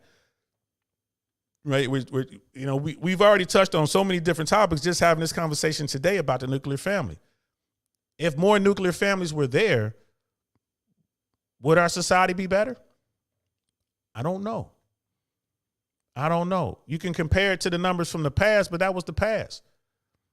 People came in, most people came up in nuclear families.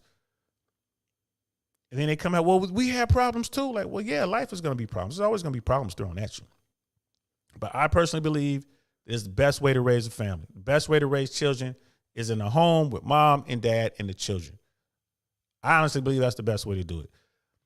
This is coming from a guy who grew up in a single family household with my mom, but I witnessed a nuclear family with my dad, his wife, my stepmom, who I love dearly, and my brother and sister. I watched that nuclear family.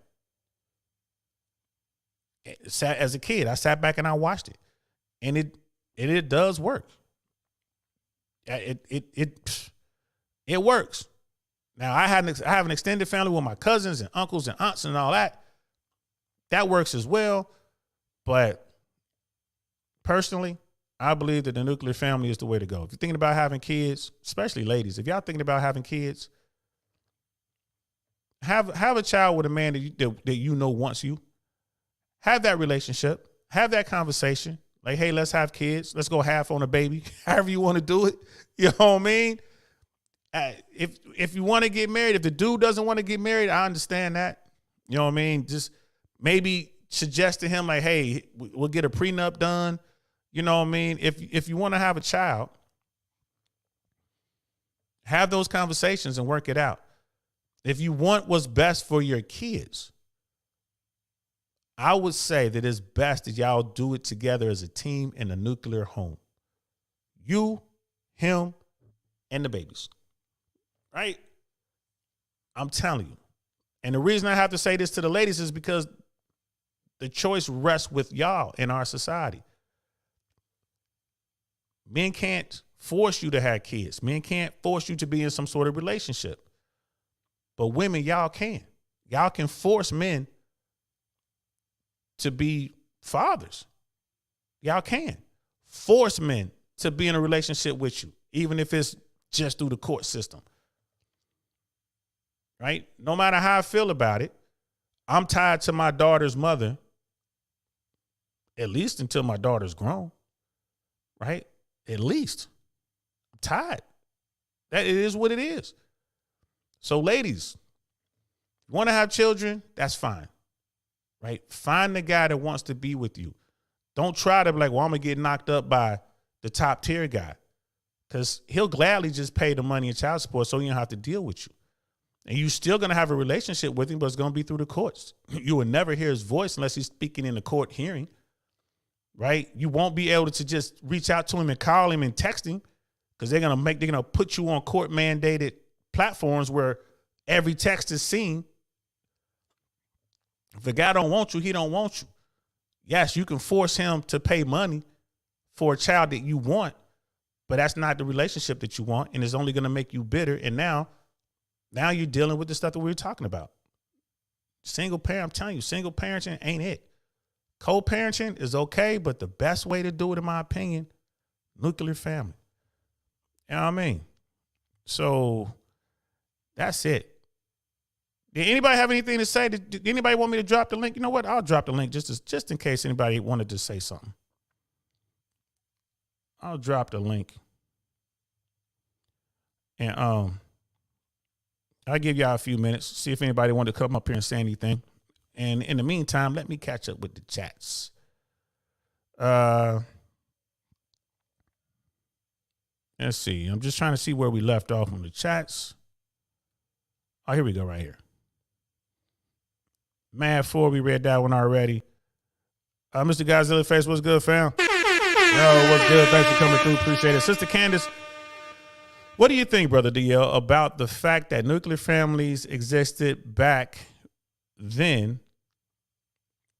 Valor, I see you, player. What do you think about nuclear families back then? And so did married people having babies outside of their partners, yet those marriages stayed together. What do I think?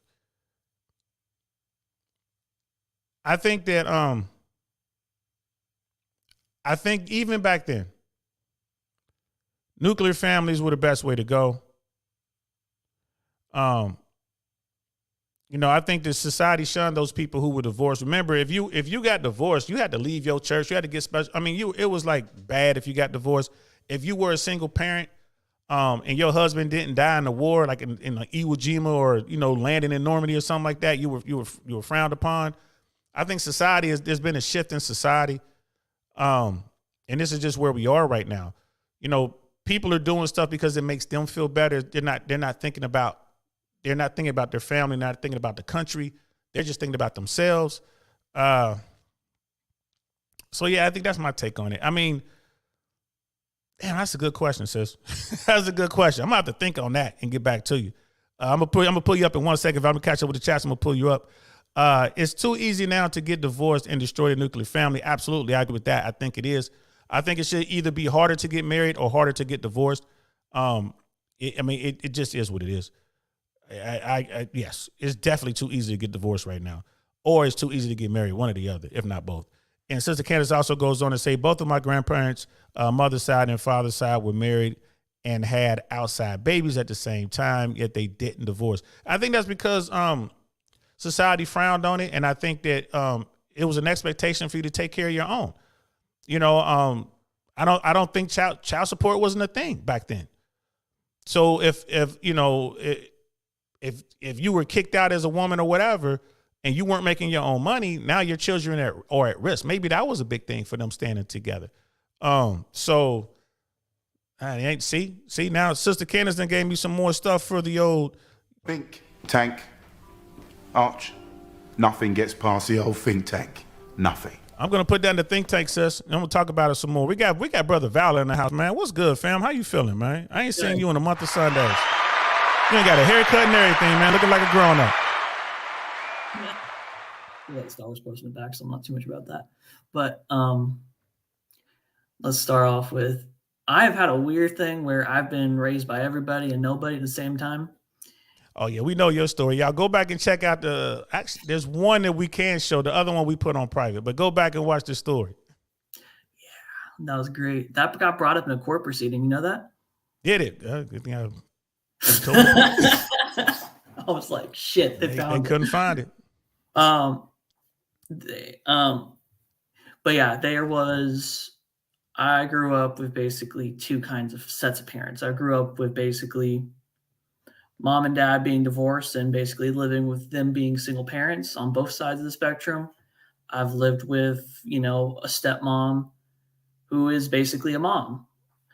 And I think that there is a great importance to an idea of community and how you raise your kids through the community you create. For me, I grew up in a very heavy Asian culture. I grew up with Thai people. I grew up with Filipino people. And I have those kind of family values instilled where you take care of the elder, you take care of people. And so the reality for me is I believe that the nuclear family is not really what we're talking about, but a structured family.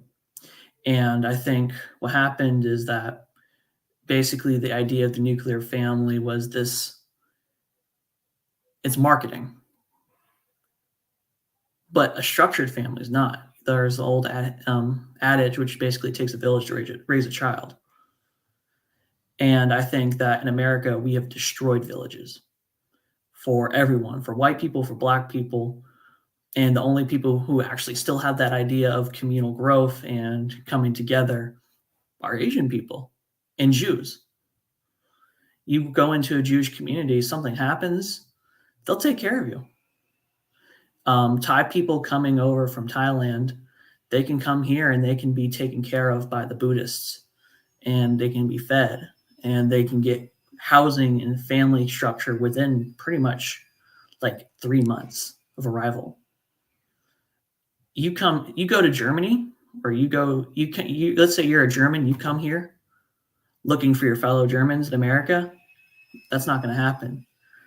You're going to be working a 9-to-5 job. You're going to be being underpaid, and you're going to be basically starving. And so in America, we've systemically destroyed any family. So nuclear or not. And that's something I don't think a lot of people consider. That's a good point, bro. I mean, I'm sitting here listening to you, and I know for a fact, like when Chinese immigrants come over, they land in San Francisco and Chinatown, for instance, that people take care of them, they get jobs from them, they help them do the paperwork. You know what I mean? When they come over legally, like there's a apparatus, a pipeline, and they get put in that pipeline, and they come out within a couple of years. They have businesses and all that. Same could be said for some African nations. When people from Africa, the continent of Africa, come over from different nations, same could be said about them. I know with the Armenian community that happened. Brother Lamont, I see you in the back. We're gonna get you up here in a hot second. I see in the Armenian community. I don't have much experience with the Thai community, but the Korean community, I've seen that. So I hear what you're saying, and you're saying that it doesn't really matter at this point. For the American society and across the board, the nuclear family has been destroyed. And and you're saying there are very few communities left that actually have villages that are able to help raise children. That's what you're saying? Yeah, pretty much in America, it's completely been fucked. And wow. I think that for the fact of the nuclear family, it's been misrepresented. I think people view it in terms of love and in terms of how does this elevate me. Yeah, and we keep it at PG-13. I just got monetized. I'm trying to figure out the algorithm. All right, I won't curse. So I think we're good with just the one. But I'm just with PG-13. I'll let you know when we go on full go. I got a couple shows I still do when there's like no holds barred, but this ain't one. This ain't the one. So all right. So and I'm gonna ask you this, and then I'm gonna let you go, and I'm gonna bring up Brother Lamont. So where do you see America with reference to this topic in 20 years? I think that we're going to basically go back to we're going to be, oh, we like families. I think that the definition of family is going to be changing a little bit. I think that there's going to be a decline in people wanting to have kids, and that decline is going to be directly linked to nothing other than the fact that corporate America and America in general has made it impossible to raise a family on minimum wage. And you're going to say, well, don't work a minimum wage job and have a family. Well, then, okay, cool. Let's look at what it takes. Go to any Indeed job postings for jobs that are like 60,000, 70,000 a year. You can't raise a family on that in any city. And you got those $70,000 a year jobs, they're not rural. They're going to be inside big cities. And because no small jobs have that. Wow. Okay. So you think there's okay. Less babies, less marriage, and wow.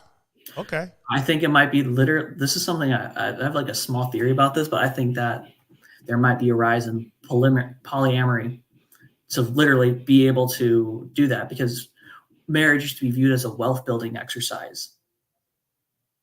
In classical terms, like, going back to the 1800s, like, well, hey, even in modern terms, I mean, marriage is just a way, like, you benefit because of the tax structure. There are just ways to benefit, but being married, even in modern terms. I know.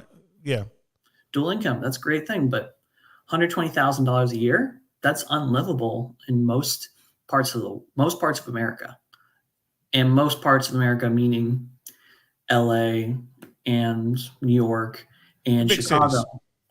And you're going to say, well, what about going to rural areas? Where does everyone live?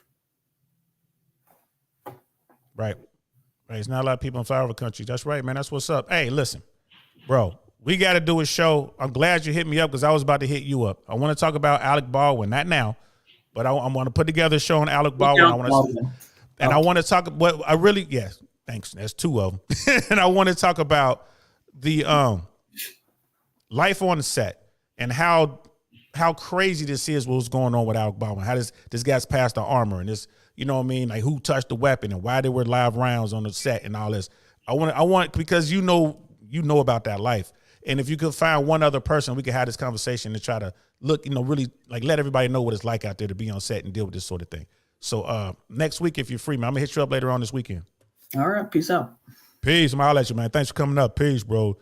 I was there, man. Valor in the house, man. And we got Brother Lamont coming up here right now, man. And I know this brother right here has a lot to say about the child support system, but if we could keep it on topic as far as the nuclear family, and of course, I'm gonna let you get your piece in on that. So go ahead, bro. How you feeling? Pretty good. What's happening? What's going on today? Just out here chilling. Yeah, same here, man. Just happy. About to go to work. Yeah, just happy Friday. About to go pick up my daughter, as a matter of fact, here in a little bit. And then start the weekend, man. So go ahead, man. What are your thoughts on the nuclear family, and then of course whatever else you want to touch on? Well, I mean, you had hit on a couple of the topics already. Kind of took some of the wind out of my sails, but I believe it's all by design. I guess the system believes that a more tractable, manageable society is one that's headed by women. One way to look at it is consumer purchasing, right? As a man, as he starts to age, he starts to buy less stuff. But, women typically will start buying more stuff, as they, everybody's mom's got a closet. My mom's closet takes up, every closet in the house. It has some of her clothes in it. So, I think that's part of it. They want, you had mentioned the nuclear family several times. They want the government to take over what the nuclear family once did. And, it cannot go understated that, fathers instill, logic, wisdom, and understanding in children. And, the powers that be, they don't want a educated, knowledgeable, people that'll stand up and people that won't necessarily go with the program. A couple of things else, patriarchy has actually become a 4-letter word now. It's a bad thing to be a patriarch, and and so is masculinity. Well, we have the phenomenon of toxic masculinity as well. It's all over the place, bro. I mean, the birth rate, among other things, the birth rate is down and so is the marriage rate. So men are getting the message, right? To me, I think one of the main things that how the system operates is because it operates under ignorance, and they're cowardly in a very large degree. In that, if the system was at least fair, men, before you entered a marriage contract, you would be forced to witness, in my opinion, a year's worth of family law proceedings. And if you still wanted to get married after seeing what happens to individuals whose, the marriage becomes non-functioning, if you still want to get married after you've seen that, you were at least warned. That would be at least, the honest and fair thing to do, but they don't even do that, man. The reason why most people get taken advantage to a large degree in family law courts is because they're completely unaware of what's going on. They have a completely different understanding of what happens in these administrative and civil courts. A lot of people believe that, what they've seen on Perry Mason and Law and Order is what's going to happen, beyond reasonable doubt, and you're going to get your day in court. It's nothing like that. So, that's the job of, brothers like you and myself, is to educate and awaken people to what's going on, because another large part of it is the media, right? Whose job is to report on government corruption. They're derelict in their duty. Yep. So you're right. It's a giant mess. It's a giant mess. And, in regards to the nuclear family, I mean, you can go back. It's not rocket science. And I was listening to you, critique the article that you're reading, and what they were talking about. This is common. This stuff is in the Bible. It's in every text, every religious text going back thousands of years. What is the basic building blocks of a society? Is man, woman, child. So, I mean, is it any wonder, right, that 87% of the people in prison are the products of single mother homes headed by their mother, right? You're going to have all these men. They still have testosterone, in their body, but in their minds, they're overly emotionalized, reactive. They don't think like men. They think like they think like their mother. Yeah, they're way too. An emotional man is a very dangerous man. A man who has no control over his emotions. He's out there, living like a woman, like being ruled by his emotions, is a very dangerous person. You know what I mean? And we see that. You see that, with the rise of the whole incel thing. You see that with, the active shooters and all that kind of stuff, bro. And it's like people like, well, what's going on? I'm like, bro, men need to learn to control their emotions. We can't just go out there like women. And because the women go out, I have a fit, and then they good 10 minutes later. You know what I mean? Dudes go out and have a fit, man. There's smoke everywhere. You know what I mean? There's holes in things. You know what I mean? Like, it's cars turned over, things are on fire. So it's like, yo, men are dangerous. And I think that's the most dangerous person in America right now, is that male who feels unheard, living in his mom's basement, unhappy with where he is in life, right? And he's ruled by his emotions. I think that's a very dangerous guy. And bro, we definitely gonna do the child support show, man. Like, we got the Tuesday, I got the show lined up now about the misappropriation of child support. Should that be a thing? Should that be illegal? Should you be able to sue? Sister Candace, to the guest, besides the affordability of raising a family, how has feminism impacted the desire to marry for men, if at all? And then and Valor left, so right away she was like, the guest is gone, crying emoji. That was a good question too, sis. I'm sorry, but he had to get up out. Don't worry, Valor will be back. And that's a good question, though. I mean, I would love to hear his answer on that myself. I'll ask him, and next time we go live, I'll have that answer for you. What was the question again? Let me take a swing at it. Something about feminism. So the question was to Valor. It's like, so Sister Candace, to the guest, besides the affordability of raising a family, how has feminism impacted the desire to marry for men, if at all? I mean, that's kind of a convoluted question. Well, a lot of men, you know what I'm saying? They certainly Western men. I'm not the biggest fan of Kevin Samuels, but he talked about feminine. He had like 3 words that he used, but femininity, right, is something that a guy looks forward to in a suitable mate. These women with these high power positions, the woman that's a supervisor, running a company, that's not going to be a feminine woman. You know, you're going to come home and you're going to feel like you're competing with your, you know, your spouse. And that's something that men don't want any parts of. You know, that's one of the things that feminism fails to communicate to women. It's, you know, to a similarly situated man, like, you know, another $150,000 individual, a man, that's not attractive.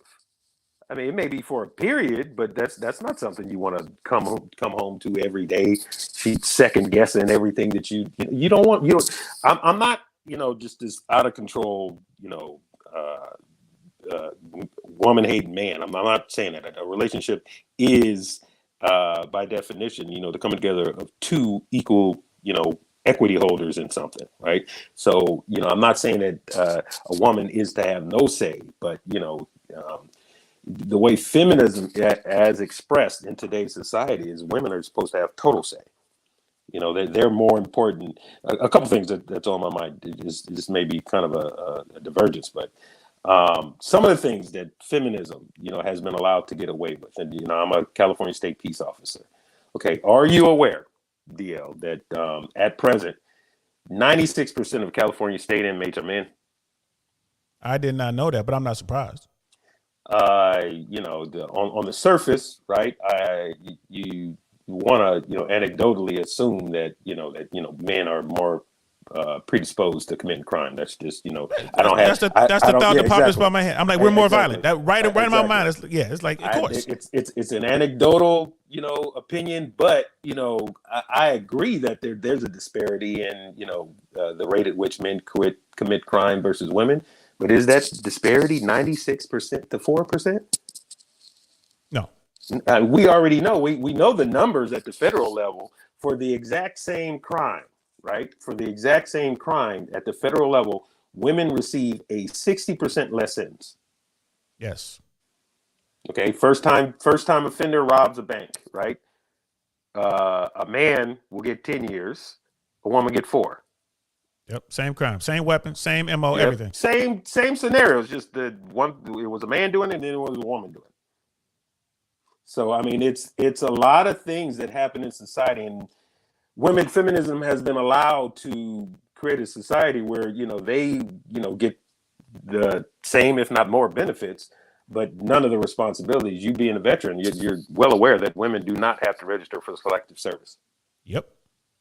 What is that about? You know what I mean? If we're equal, right? Yeah, I mean, because potentially failing to register for selective service comes with some pretty serious penalties. You can't. Yeah, I think if you fail to do it by year 21, and then you want to go back to college, you'll never get a federal student loan. I mean, you can get locked up. I've heard stories about, you know, people actually going to prison, but I didn't think it actually got that bad. But I mean, I've heard it can eventuate with you going to prison. And the only reason I say that because it's written down, like it's part of that law. Like you can get locked up. Like, are they gonna do it? Nah, they ain't just. But like you said, it's gonna affect your ability to seek higher education, which in turn is gonna affect your ability to earn. You can't get a federal job. But, you know, one thing that, you know, we can. This is very. I always like to analogize the father's rights struggle or the men's rights struggle with civil rights, black people in the 60s. And, you know, black people, we've never occupied more than maybe about 13-14% of the population. And probably just maybe about 10 years of complaining, right? What the civil rights was, about 10 years worth of complaining and protesting. We got a lot of concessions. Okay, we have a scenario where a situation affects 50% of the population, right? What if all the men, or at least a big enough percentage of them, got together and said, you know, we're not going to do anything until we get these family laws, we get alimony, we get all these laws put in a little bit more equity. Because, you know, at present, I think men are at least about 86 and 90% of the military, first responders, law enforcement, truck drivers, construction workers, longshoremen, train operators, right? Mm-hmm. We could pretty much shut just about everything down just with just the industries that I named that we dominate in. Yeah, so I mean, it would take a collective of, you know, first of all, men have to get away from this whole, left, right, red, blue, Democrat, Republican, which is not doing anything but separating us. We need to divorce ourselves, for lack of a better word, of all political ideologies that have separated us, and come together on the one thing or the few things that we're in agreement on. So I think I think dudes need to be able to. We can fight all day right now on CRT. We can fight all day right now on foreign policy. We can fight all day right now on the tax structure.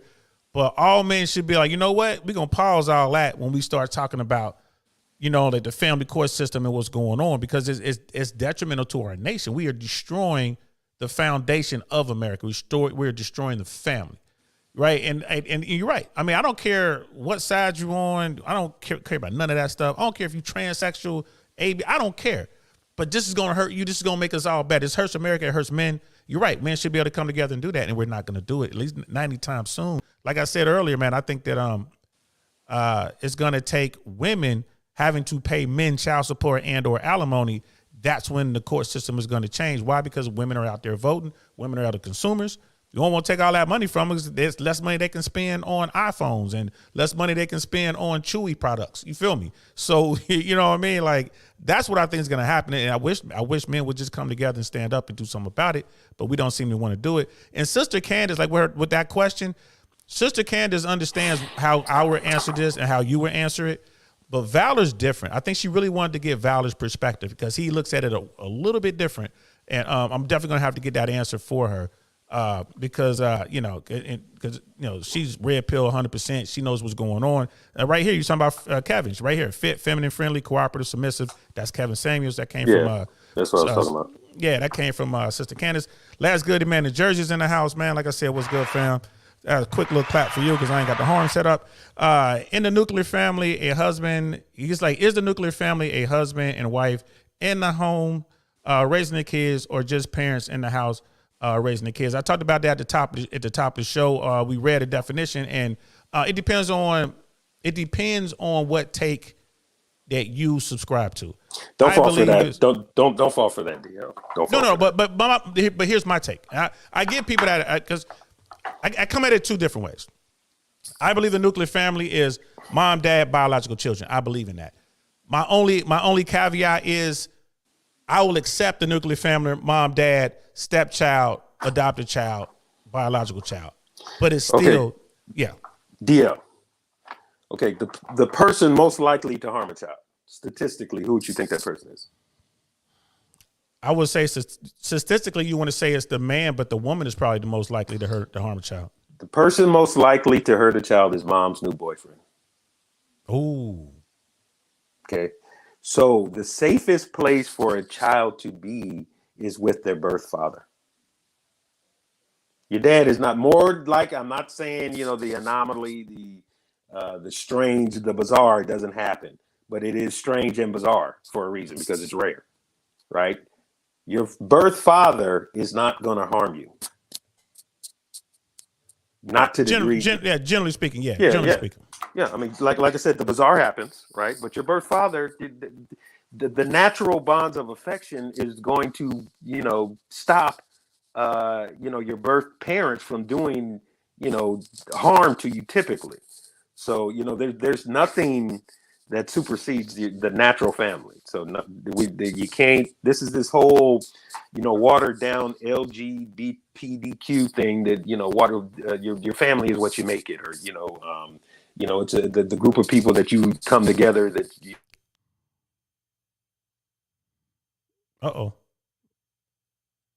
Looks like we lost you, Brother Lamont. Looks like we lost you, or you got your whatchamacallit on. You muted, and I didn't do it. But he has a good point there. You know what? I'm actually gonna think about that more. I think that I you know what, bro? I can hear you now. It gives it.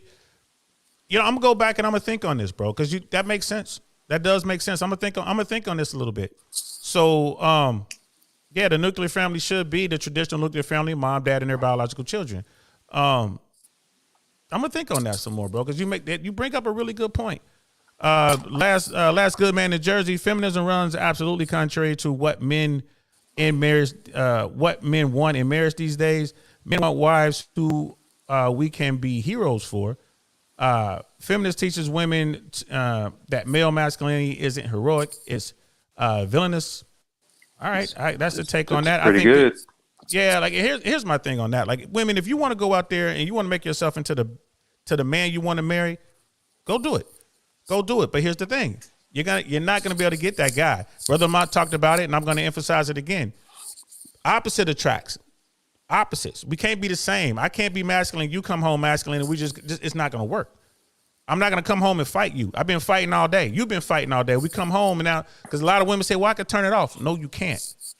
Those traits it takes to make it in corporate America, to make it out there in the world, go out there. You got to be alpha. You got to go out here and do these things. Those traits are masculine traits, and if I'm a masculine man, I'm not attracted to that. That is the opposite of what I want. You know what I mean? So, you know, when you look at feminism, and here's the thing: look at all these big time, you know, like feminists. Just like we lost Brother Lamont, but look at these feminists. You got Taraji. You got Sanaa Lathan, you got Lala, you got all these people out here, these women, they've reached a point in life where they're lonely. They got all this money, they've been alpha, they've been doing all this stuff, and they're lonely. They're alone. And they need pills and to stay healthy and happy. And it's sad. Brother Dusto, not true. It's single moms. You know what I mean? That's the answer. Who's the most dangerous in the home? We should explore the statistics of that and discuss that at a later date. We should, sis. We should. We're going to come back. We're going to revisit this. We're 2 hours in. This was a great show. I hope y'all enjoyed it. We're definitely going to revisit this. We're going to revisit the nuclear family. We'll do a show on the single family. We'll do a show on that. The kind of, you know, the opposite of this, to kind of talk about the points, the pros and cons of that. Give me a couple weeks on that. We'll pull that up. Thanks to Brother Valor, and Brother Lamont for coming up. Thanks to everyone in the chat. You know what I mean? Especially Sister Candace always coming with, you know what I mean, with the great questions. Miss AKA Lady, Last Good Man in Jersey popped in for a hot second. Brother Dusto, and everyone else. Brother Jason, y'all know who y'all are. We getting to a point now with so many people in the chat, I can't name everybody. We growing, y'all. We are growing. So be on the lookout for some shorts over the weekend. I might post one tonight. I'll definitely post one Saturday or Sunday. We'll be back Monday with a show. Not quite sure what we're going to do on Monday. Maybe it'll be me and Valor talking about this Alec Baldwin thing. Maybe that'll be Monday. Look for the thumbnails on that. Because I really want to dive into that. I want you guys to really understand what goes on the Hollywood set. And Valor has a lot of experience with that. And I know a bunch of other people who do as well, but they're actually making movies, so they're hard to get a hold of. So, thanks for rocking out with me, y'all. Really appreciate it. But again, my final thought on this whole thing, I believe the nuclear family is the best way to raise a child. I think it's what's best for the child. It's best for the family, and it's best for America. I really believe we should be getting back to that. That's just my thought on it. You know what I mean? I wonder what yours is. If you're watching this on Team Replay, please put it down in the comments below. Let me know how y'all feel about the nuclear family, and should we strive to live to that ideal or not? Sister Candace, have a great weekend, everyone. Yes, everyone have a great weekend. Thanks for rocking out with me. I'm DL Saint. This is the DL Saint I Really Want to Know podcast, but I'm going to holler at y'all later. Peace. Darn, that's the end.